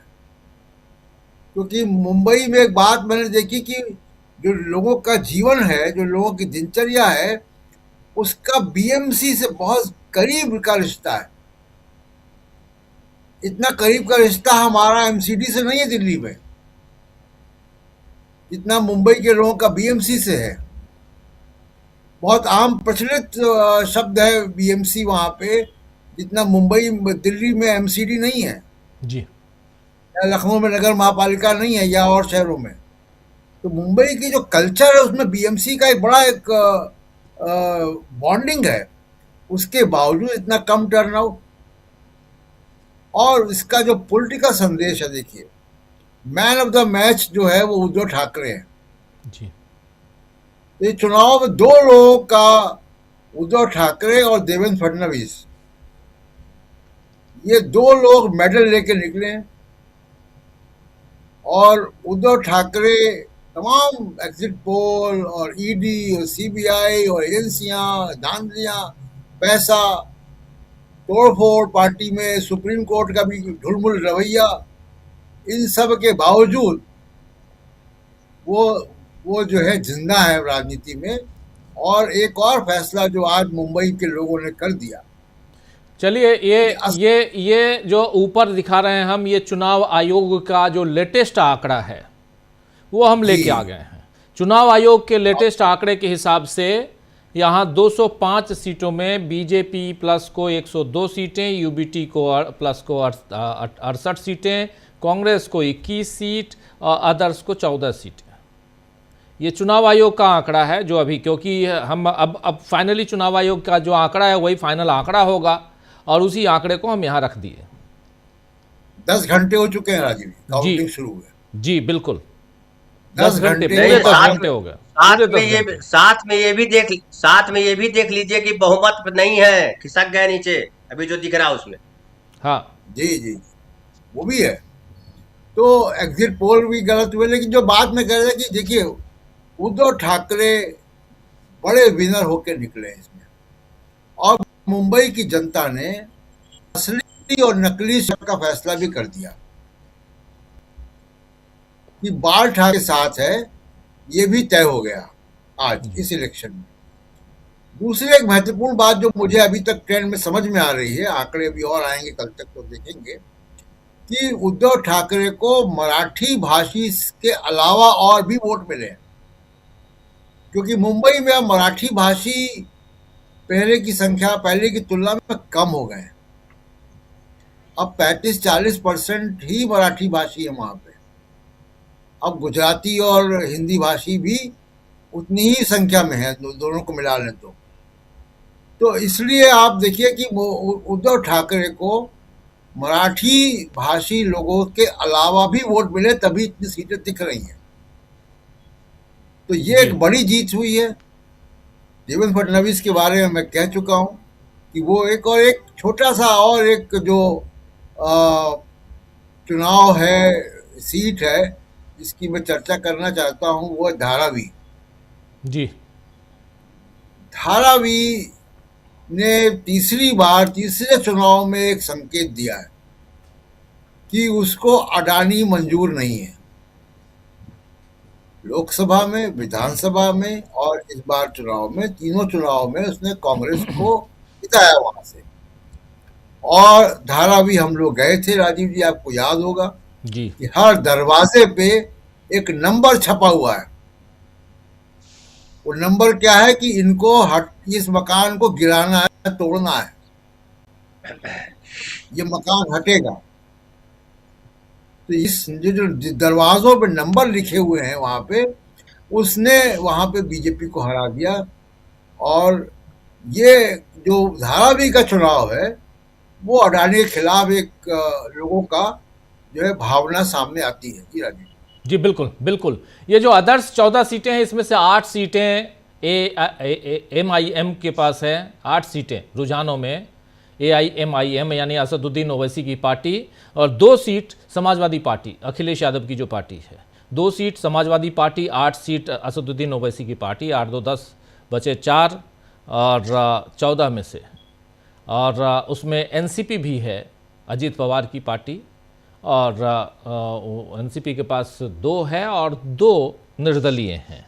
तो ये 14 है, और 102 सीटें बीजेपी 205 में, और UBT 68, कांग्रेस पार्टी को मिला के जोड़ सकते हैं आप यहाँ पर 89 सीटें अब बाकी। यानी यहाँ पर कांटे की, अभी ये नहीं कह सकते कि बिल्कुल हो सकता है सरकार बनाएगी, बीजेपी के पास सब कुछ है, और देवेंद्र फडणवीस हैं वहाँ पे। लेकिन फिर भी ये मज़ेदार है। सुनील शुक्ला जी, इन आंकड़ों को देखिए। जो आंकड़े हम लोग के सामने हैं, इसमें केवल 205 सीटों का रुझान या परिणाम दिखाया जा रहा है। ये बड़ा सवाल है। जो अनिल जी ने कहा ना कि परिणामों की व्याख्या करने की आवश्यकता नहीं है, आवश्यकता इस बात की है कि चुनाव कराए कैसे गए। ये अगर आप नगर निगम के चुनाव के 10 बजे दिन में क्यों गणना करेंगे भाई? वहां कौन कोहरा पड़ रहा है, कौन ठंड आई हुई है मुंबई में, किस कारण से हम 10 बजे कराएंगे? और इस समय हम लोग 8 बजे रात को बैठे हुए हैं और पता चला कि अभी तक परिणाम नहीं दे पाया है। ये सवाल तो पैदा करता है। मतदान प्रक्रिया को लेकर के मतदाता सूची बनाना, मतदाता सूची में मतदान केंद्रों को स्थापित करना, मतदान केंद्रों पर पहुंचने वाले मतदाताओं के पास पर्ची पहुंचाना, मतगणना को प्रभावित करना, ये तमाम तामझाम आप करेंगे और ये सुनिश्चित नहीं करेंगे कि समय से और ढंग से चुनाव हो जाए। तो ये बड़ा सवाल तो इस बात का है कि आखिर चुनाव कराया कैसे गया। और अब ये निश्चित रूप से कहा जाएगा कि इसमें जो राजनीतिक ताकत के रूप में उभर के आए हैं उद्धव ठाकरे ही हैं। पूरी सरकार, पूरा केंद्र की सरकार, राज्य सरकार, केंद्रीय एजेंसियां, ये कारपोरेट सब लगे हुए हैं उद्धव ठाकरे को बर्बाद करने में। सबके पूरी ताकत से पार्टी तोड़ना, पार्टी के नेताओं को तोड़ देना, तमाम तरह के छापे, तमाम तरह की जांचें, नेताओं को, उम्मीदवारों का अपहरण। कुल कर्मकांड के बाद भी स्थिति यह है कि कम से कम अभी जो 68 सीटों पर आप बढ़ा दिखा रहे हैं। तो ये उद्धव ठाकरे ने तो अपनी राजनीतिक ताकत दिखाई जी। और ये उन लोगों के लिए भी संकेत है, शिंदे साहब के लिए भी संकेत है कि भारतीय जनता पार्टी के साथ रह करके वो कितनी ताकत बटोर सकते हैं या पूरी ताकत गंवा सकते हैं। ये उनको देखना पड़ेगा कि लोगों ने ये माना कि शिवसेना जो है वो उद्धव ठाकरे की ही है, जो शिवसेना के समर्थक है। तो चुनाव की प्रक्रिया को लेकर के सवाल पैदा होना चाहिए। अगर आप वहां के मुख्य निर्वाचन अधिकारी कह रहे हैं कि जिन लोगों ने स्याही मिटाई है उन पर कार्रवाई करेंगे, स्याही क्यों मिट गई ये सवाल है पहला, तो आप उसकी बात ही नहीं कर रहे हैं। अभी धनंजय जी कह रहे हैं कि बाहर मतदाता केंद्र के मतदान केंद्रों के बाहर बाकायदे लोग बैठे हुए थे मिटाने के लिए। अरे आपने बैठने क्यों दिया? जो लोग मिटा दिए वो दोषी हैं या जो मिटाने का बाकायदे एक संगठनात्मक व्यवस्था किए हुए हैं वो आरोपी है। ये इस तरह से तो आप चुनाव करा रहे हैं वहां, और आप फिर सवाल रहेंगे नहीं साहब। जो बीजेपी की जो जीत है, मैंने आप ये दिखा रहे हैं। मैं दोपहर बाद देखने की कोशिश किया कि परिणाम क्या हुए। चैनल देख के मुझे लगा कि तो उद्धव ठाकरे और कांग्रेस और एनसीपी वगैरह चली गई एकदम हिंद महासागर में, कोई पुरसा हाल उनका नहीं, एक तरफा चुनाव चल रहा जी। ये इस तरह का संकेत लोग दे रहे थे। मतलब कहीं लड़ाई है भी नहीं, ये बात बता। जिस तरह का माहौल बनाया गया था एग्जिट पोल के द्वारा, उसी तरह का माहौल बनाने की कोशिश की गई। और अभी रात 8 बजे तक, मतलब 12 घंटे से अधिक हो गए, और आप वार्ड की मतों की गिनती नहीं कर पा रहे हैं। तो मतों का प्रतिशत गिरना, मतदाताओं को हो रही है सुविधाएं, मतदान केंद्रों के निर्धारण, बाकायदे। अब सोचिए कि मतलब सबसे बड़ा सवाल तो ये हो गया कि 68 लोग निर्विरोध जीत गए, और निर्वाचन आयोग के कारण पे जो नहीं रोक रहा है राज्य निर्वाचन आयोग के ऊपर, ये कैसे हो गया, किन कारणों से हो गया। और ये सही सवाल है कि आखिर मतलब जहां पे चुनाव लड़ने के लिए ऐसे दलों के पास भी लोग जा रहे हैं जिनका कोई अस्तित्व नहीं है, वहां उनका भी टिकट लेके चले आते हैं कि हमको चुनाव लड़ना है, और वहां केवल 2 गठबंधन के उम्मीदवार मैदान में हो, जो अभी धनंजय ने बताया कि उनके वार्ड में केवल 2 उम्मीदवार। तो लोगों को चुनाव लड़ने से रोकने वाली ताकतें कौन सी? सुनील जी, इसी मसले पे, सुनील जी मैं 1 मिनट के लिए रोकना चाहूंगा। संजय राउत का बयान अभी सुनाता हूं। इसी मसले पे संजय राउत कह रहे हैं कि जिस ढंग से वोटों की गिनती चल रही है, उससे देखकर फाइनल नतीजे जो हैं वो आधी रात तक आएंगे, शायद ऐसा लगता है। लेकिन वोटों की गिनती को लेकर तमाम नेता अब चिंतित हैं। जरा उनके बाइट को सुन लेते हैं। और लेकिन खैर आते हैं, बाइट पे भी आते हैं। आप अपनी बात पूरी कीजिए। सवाल एक गंभीर सवाल है कि आप चुनाव में मतदान की प्रक्रिया को प्रभावित करेंगे, मतदाताओं की शिकायतों पर आप ध्यान नहीं देंगे, और मतगणना का तो एकदम ऐसी तैसी कर दिया है आपने। और किसको इस मतगणना को लेकर के संदेह नहीं पैदा होगा? जब ये सबसे बड़ा सवाल है कि 10 बजे क्यों मतगणना शुरू करेंगे भैया? अब फिर रात को 12 बजे शुरू करते, ये कोई मतलब होता है इसका? तो ये महत्वपूर्ण विषय यह है कि यह चुनाव किस तरीके से कराया गया, और विभिन्न राज्यों में किस तरीके से चुनाव कराए जाने की प्रवृत्ति पैदा होती जा रही है, खासतौर से भारतीय जनता पार्टी की देखरेख। इस तरह से तो आप जन समर्थन हासिल करने का दावा नहीं कर सकते। जन समर्थन छीन लेने का दावा तो आप कर सकते हैं। जो विपक्ष आरोप लगाता है चुरा लेने का क्या आरोप तो आप पे साबित हो सकते हैं, लेकिन ये नहीं है कि आपने जो गैर भाजपा राजनीतिक ताकतें हैं उनको आपने हरा दिया। हराने का ये तरीका नहीं होता। और सवाल यही है कि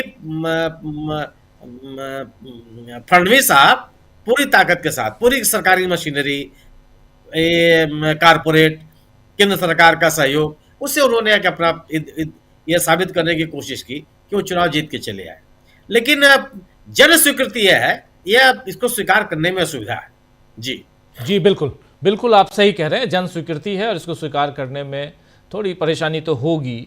जरा एक बार फिर अनिल सिन्हा जी, अनिल जी, ये जो आंकड़े हैं ये चुनाव आयोग के जो आपके ऊपर क्योंकि हम लोग भी परेशान थे कि कहीं कुछ और कुछ कई जगह पे ईवीएम खुलने की बात हो रही है, कई जगह नहीं हो रही है, और अब परेशान वहाँ के नेता भी हैं। ये क्या ट्रेंड चल रहा है, क्या पैटर्न, इसको जरा समझाने की कोशिश कीजिए कि ये अजीब स्थिति है।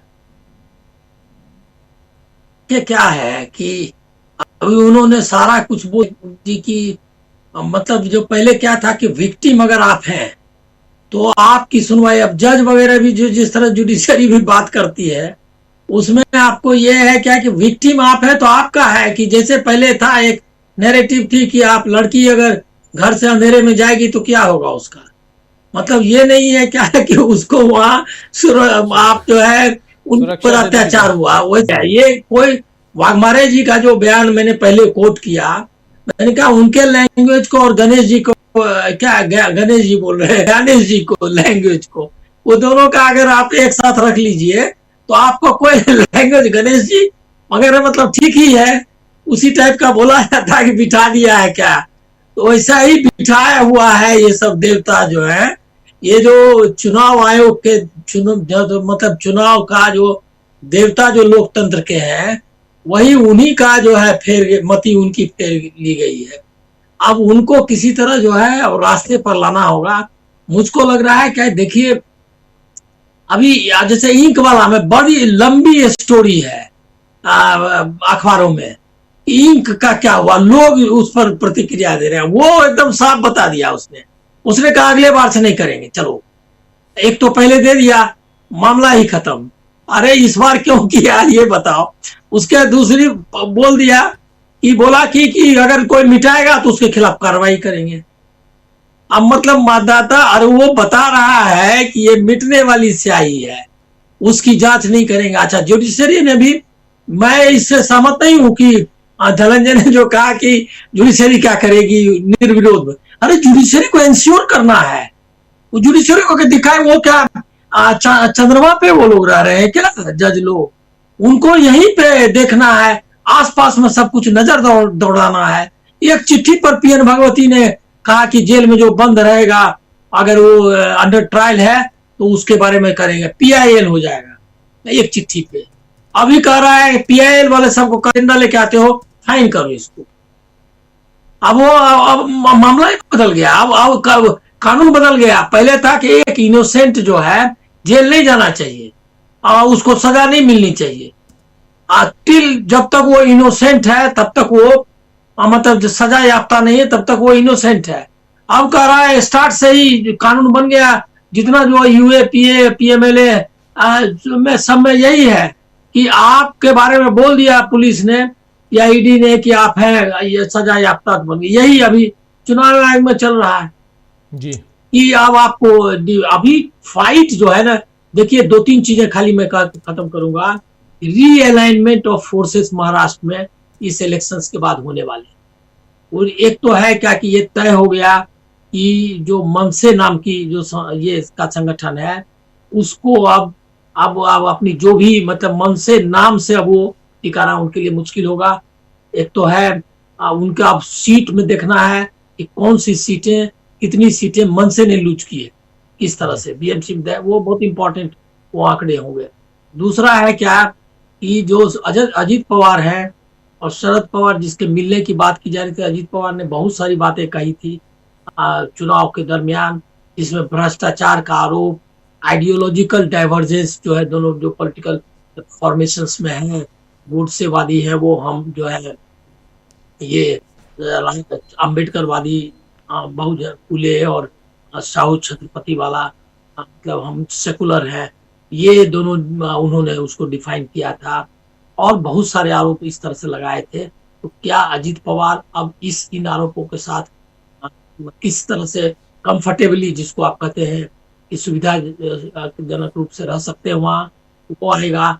दूसरा है कि शरद पवार ने विड्रॉ क्यों कर लिया यानी फैमिली रियूनियन के बाद, उसने उनका कोई इस तरह का स्टेटमेंट जो लोकल वैसे वो इलेक्शंस लोकल वाले में उनका पहले से मानना था कि इसमें सेंट्रल लीडर्स नहीं भाग। आपकी आवाज कट रही है अनिल जी, आपकी आवाज बिल्कुल चली गई। तो ये सारी दिक्कतें आ रही हैं। तो चेंजेस जो आएंगे वहां पे वो उसको भी आपको गौर करना होगा। तो जो चेंजेस जो रीअलाइनमेंट है, दूसरा है कि AIMIM जो है एक चैलेंज के रूप में उभरा है सेकुलर पॉलिटिक्स के लिए, जो उसकी ताकत थोड़ी भी जो BMC में ज्यादा दिख रही है, इससे वीकेंड होगा कांग्रेस या इन लोगों के फोर्सेस को। तो अब आपको पूरी फाइट को रीओरिएंट करना पड़ेगा विपक्ष को, चुनाव की प्रक्रिया से लेकर के पॉलिटिकल स्ट्रेटजी तक और आइडियोलॉजिकल फॉर्मेशंस में। अब है क्या कि उद्धव ठाकरे हिंदुत्व मतलब सेकुलर पॉलिटिक्स के साथ जो उनका साझा हुआ है उसको और कितना वो रिफाइन कर पाते हैं उस पर डिपेंड करेगा। महाराष्ट्र के पॉलिटिक्स से काफी चेंजेज आएंगे। बीजेपी में भी जो पावर स्ट्रगल शुरू, ये देखिए ऐसा ही है जैसे गोवा में सरकार बनाने के पर विजय रैली की थी मोदी ने। मोदी एकदम फडणवीस जो है मोदी जी के नक्शे कदम पर है, वो एकदम उनके रियल उत्तराधिकारी हैं, मैं बराबर कह रहा हूँ। उन्होंने ऐसे ही गोवा में इलेक्शन हुआ था, विजय रैली कर दी, सरकार बना लिया तोड़ करके। ऐसे कर्नाटक में सरकार बनाया, मध्य प्रदेश में सब आप जान ही रहे हैं, सब में विजय, मतलब जब भी विजय रैली करो, ऐसे ही फडणवीस विजय रैली करेंगे, मोदी मीडिया पूरा दिखाएगा। तो एकदम बराबर की टक्कर है क्या कहते हैं पोस्चरिंग में, आइडियोलॉजी में, काम करने के तरीके में। अब ये जो अमित शाह और वर्सेस फडणवीस आगे जाता है या कौन किसको बिठाने की कोशिश करता है, कॉर्पोरेट किस तरफ जाएगा। क्योंकि बम्बई के इलेक्शंस जो है उसको छोटा मत मानिए, वो तो सर बनाएगा वही, मतलब वहां बॉम्बे में बीएमसी उनके ही हाथ में जाएगी। चाहे जो 14 तो इंडिपेंडेंट आ गए ना भाई दूसरे पार्टी के, अब जो है अब क्लियर कट जब आपको नहीं मिला कांग्रेस और उद्धव ठाकरे को, तो बनाया वो ले कब्जा में कर ही लेंगे। इसलिए इसे चिंता मत करिए, और उन गोदी मीडिया के सहारे जो है इसको ये होने दे, सेलिब्रेट करिए उनके जरिए, वो कोई प्रॉब्लम नहीं है। बीएमसी उनके हाथ में आएगा। कल का बैनर सारे अखबारों का रहेगा कि बीएमसी को छीना बीजेपी ने, बीजेपी एकदम क्या कहते हैं सबसे विनिंग पार्टी है। और कितना आया नहीं आया वो आप अपना देखते रहिए टैली को। तो इसीलिए मामला जो है गंभीर है, इतना आसान नहीं। सुनील जी ने कहा कि प्रक्रिया से चुनाव का और इससे बात करना चाहिए, वही मेन मुद्दा है। जी, मेन मुद्दा क्या है वो आप बिल्कुल सही कह रहे थे। जरा सुनते हैं संजय राउत को क्या कह रहे हैं इस मसले पे कि क्यों लेट वोटिंग हो रही है, क्यों देर से वोटिंग नहीं काउंटिंग हो रही है। सुनिए जरा। आपको क्या रिएक्शन आपका पहला? नहीं, इसमें रिएक्शन देने का अब तक समय आया नहीं है। ठीक, मुंबई में मतगणना जिस तरह से शुरू है, पूरे निर्णय नतीजे आने के लिए रात के 12 बजे, रात को 12 बजे जो आंकड़े सामने आ रहे हैं वो झूठे हैं। अभी भी लगभग 100 प्रभागों का मतगणना शुरू नहीं हो गई है अब तक। आपने दोपहर के बाद देखा होगा एक कतार लगी है, शिवसेना को उम्मीदवार जीत रहे हैं। अभी तक भांडू बिखरूली का मतगणना नहीं हुआ है, दादर परल का नहीं हुआ है, बैंड्रा का नहीं हुआ है, जो हमारे गढ़ है, और भी बहुत 100 जगह पर अभी भी हमारी मतगणना शुरू नहीं हो गई है। एक नया सिस्टम लगाया है, नंबर से लगा देते हैं। पहले तो हम एक साथ मतगणना होती थी, अब ये प्रभाग बाद में ये प्रभाग 110, 111, 122 एक कर रहे हैं। ये इसलिए कर रहे हैं कि एक भ्रम जो चल रहा है ना, अभी बीजेपी जीत गई, शिंदे जीत गया, ये जीत गया, ये नहीं है। अभी बीजेपी के और शिंदे के आंकड़े धीरे धीरे कम होते जाएंगे। ये रुझान छोड़ दीजिए। हाँ, मैं ये मानता हूँ कांटे की टक्कर है, टक्कर चल रही है, लेकिन जिस तरह से दिखाया जाए कि शिवसेना बहुत पीछे, नहीं। सेलिब्रेशन की तैयारी हो रही है उनकी तरफ से। सेलिब्रेशन होने दो ना, बीजेपी की तरफ से होने दो। उनको क्या है, महाराष्ट्र में उनके लोग जीते हैं और जो महानगर पालिका है, लेकिन मुंबई की बात रात को 12 बजे तक ये मतगणना चलती रहेगी। अभी मुझे पता चला है कि दादर का अभी शुरू हो गया है, अभी दादर का शुरू हो गया है, बाद में बैंड्रा का शुरू होगा, तो ये धीरे धीरे चलता रहेगा। और जो फिगर आपके सामने आई है उसमें 100% बदलाव हो गया। पर सर ये जो अभी जो डिफरेंस दिखाई दे रहा है वो काफ़ी नहीं है। लेकिन सर अगर रुझान नतीजों में तब्दील होते हैं, नहीं, बहुत से रुझान दिखाया था, ये आगे है, वो हो गया, बाद में वो चुनाव हार गए। सर दो चीजें, एक तो कई नगर सेवक छोड़कर आप लोग को चले गए शिंदे सेना में, बड़ी संख्या वो हार गए, तो उसका क्या? रवि राजा भी हार गया। जी जिसने पार्टी बदली है वो सबको मुंबई की जनता ने हरा है। हमारे 60 नगर सेवक, 60 कॉरपोरेटर शिंदे सेना में चले गए, लगभग सभी हार गए हैं, लोगों ने हराया है। जहाँ मैं ये सामना का ऑफिस है, मैं जहाँ खड़ा हूँ, वहाँ का भी जो हमारा कॉरपोरेटर था वो शिंदे सेना में चला गया, लोगों ने उनको हरा दिया। तो ये बात छोड़ दीजिए, जिसने पार्टी छोड़ी है उस सबको मराठी जनता ने हराया है, लोगों ने हराया। कांटे की टक्कर की आपसे बात कही, मैं मानता हूँ कि टक्कर चल रही है। सर ये कांटा कौन से आंकड़े पर जाके रुकेगा आपको लग रहा है? नहीं, लगता है कि शायद बराबरी में भी रुकेगा।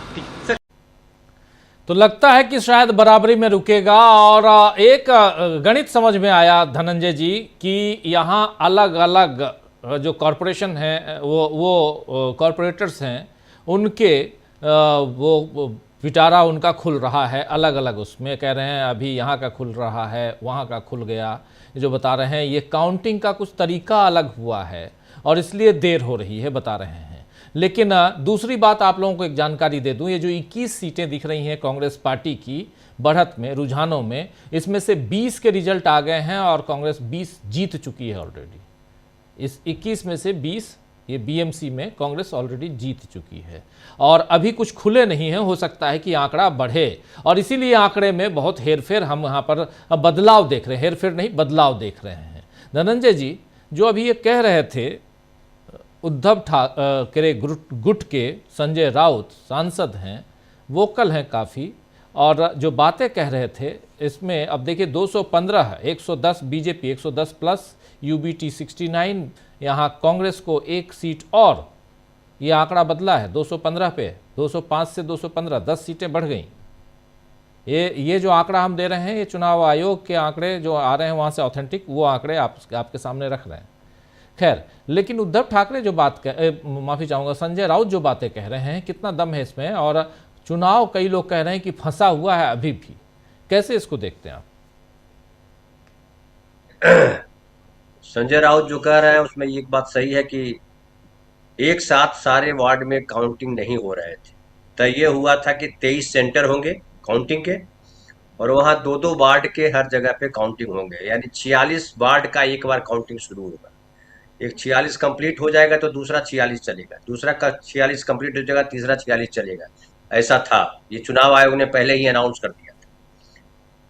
तो वो, लेकिन असली सवाल जो मेरे, जो पिछली बार ही मैंने कहा था, फिर कह रहा हूँ, वो भी कह रहा है कि 12 बजे रात तक होगा। अब तो 8:30 तो बज गया है, चुनाव आयोग के इस पे भी आ रहा, और जो चैनल वाले कर रहे हैं उस पर भी नहीं बता रहे। पता नहीं ये लीड है या जीता हुआ है, ये मुझे जरा बता दीजिए पहले राजीव भाई। इसमें दोनों है, लीड जीता हुआ दोनों है, रुझान भी, लीड और जीता हुआ दोनों है, दोनों तो सब गड़बड़ है, सब गड़बड़ है, बिल्कुल। अब इस गड़बड़ में भी देखिए, गड़बड़ ये है कि 215 बता रहे हैं, बहुमत है ही नहीं इनके पास, अभी तक तो बहुमत नहीं दिखाई पड़ रहा है, और ढोल बजा रहे हैं।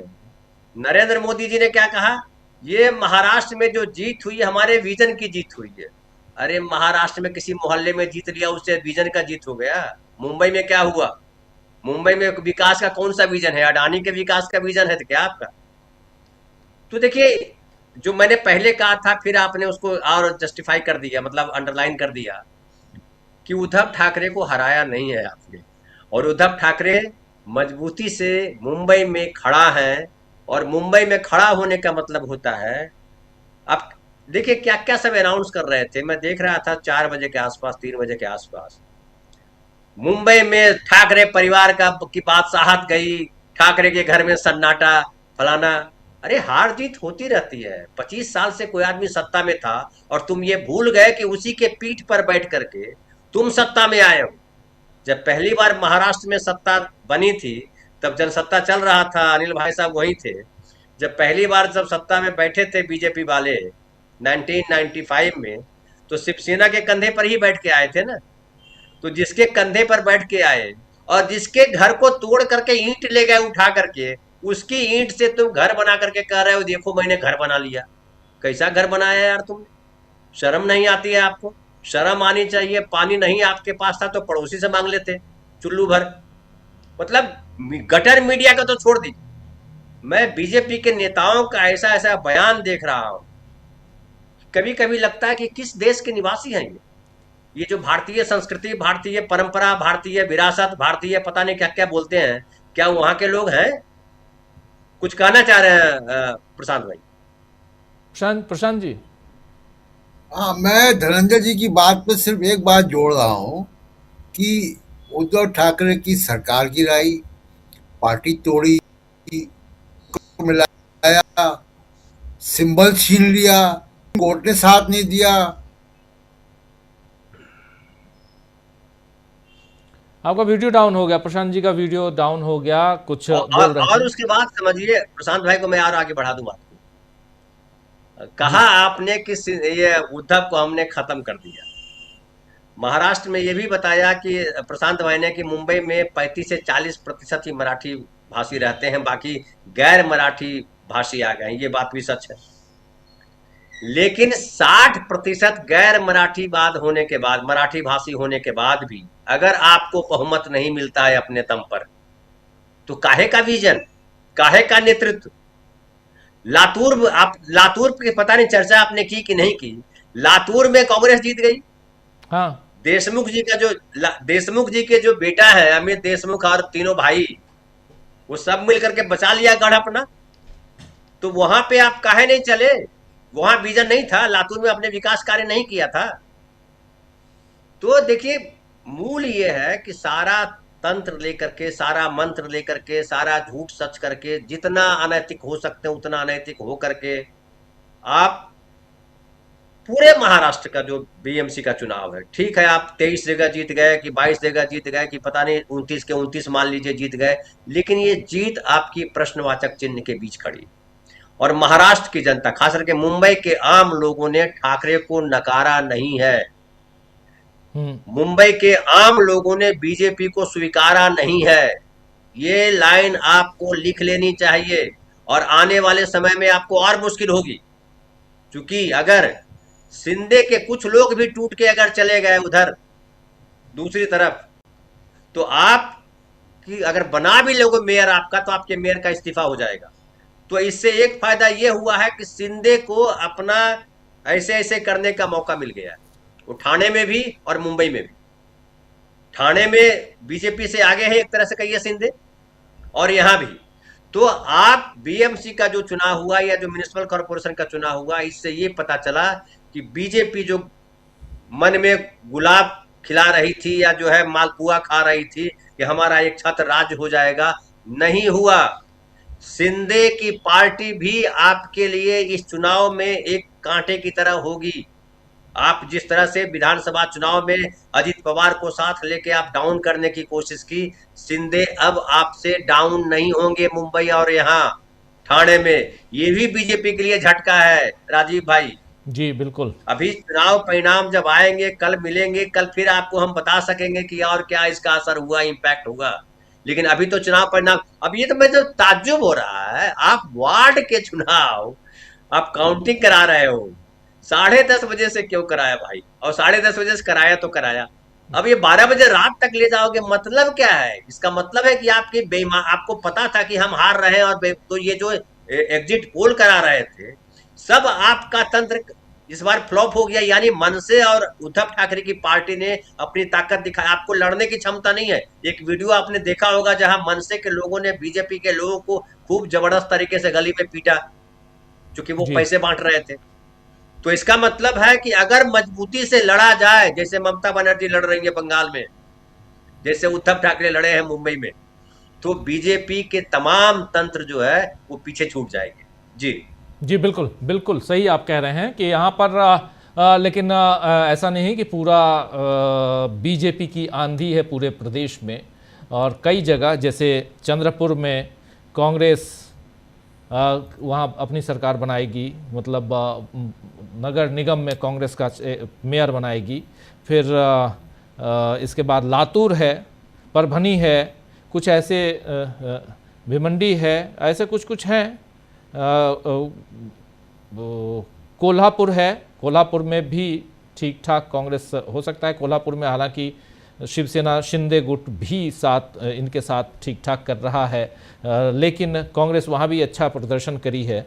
तो ये सब हैं जहाँ पर ठीक ठाक रिजल्ट विपक्ष के भी आए हैं। इन सब से इतर बहुत दिन भर हम लोग आज महाराष्ट्र की बात किए, चलते चलते एक वीडियो दिखाना चाहता हूँ। आज सिलीगुड़ी में थी ममता बनर्जी, और वहाँ ममता बनर्जी ने महाकाल महातीर्थ का शिलान्यास किया है। उनका भाषण जो है काफ़ी चर्चा में है। उनके भाषण के एक छोटे से हिस्से को सुनाते हुए इस कार्यक्रम को समाप्त करता हूँ।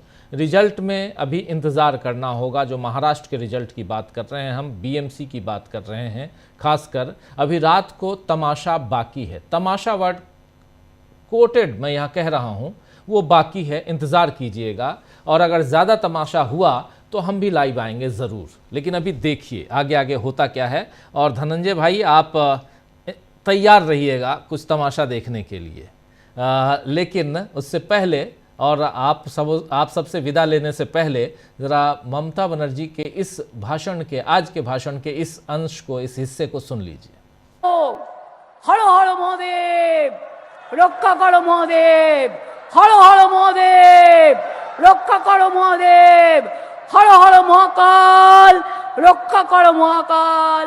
আজকে সেই মহাকালের মহাতীর্থের শিলান্যাস আপনাদের আশীর্বাদে এবার হবে। देख लिया आपने, अब नरेंद्र मोदी को इनसे टक्कर करनी है। वो जो जाके वहाँ माला जप रहे हैं, पतंग भी उड़ा रहे हैं, त्रिशूल भी ले रहे हैं, त्रिकोण भी लगा रहे हैं, बहुत कुछ कर रहे हैं वो, लेकिन उनको अभी बहुत कुछ करना बाकी होगा जब वो वहाँ पहुँचेंगे पश्चिम बंगाल। इस रिजल्ट के बाद, जो आज हम लोग इस रिजल्ट की बात कर रहे हैं, इसके बाद अब सीधे कुछ दिनों में चर्चा जो होगी सबसे ज़्यादा वो पश्चिम बंगाल की होगी। इसलिए इस तस्वीर को, इस बाइट को आपके सामने पेश कर रहे थे। बहुत बहुत शुक्रिया धनंजय जी, बहुत बहुत शुक्रिया सुनील जी, प्रशांत जी, अमलिंदु जी और साथ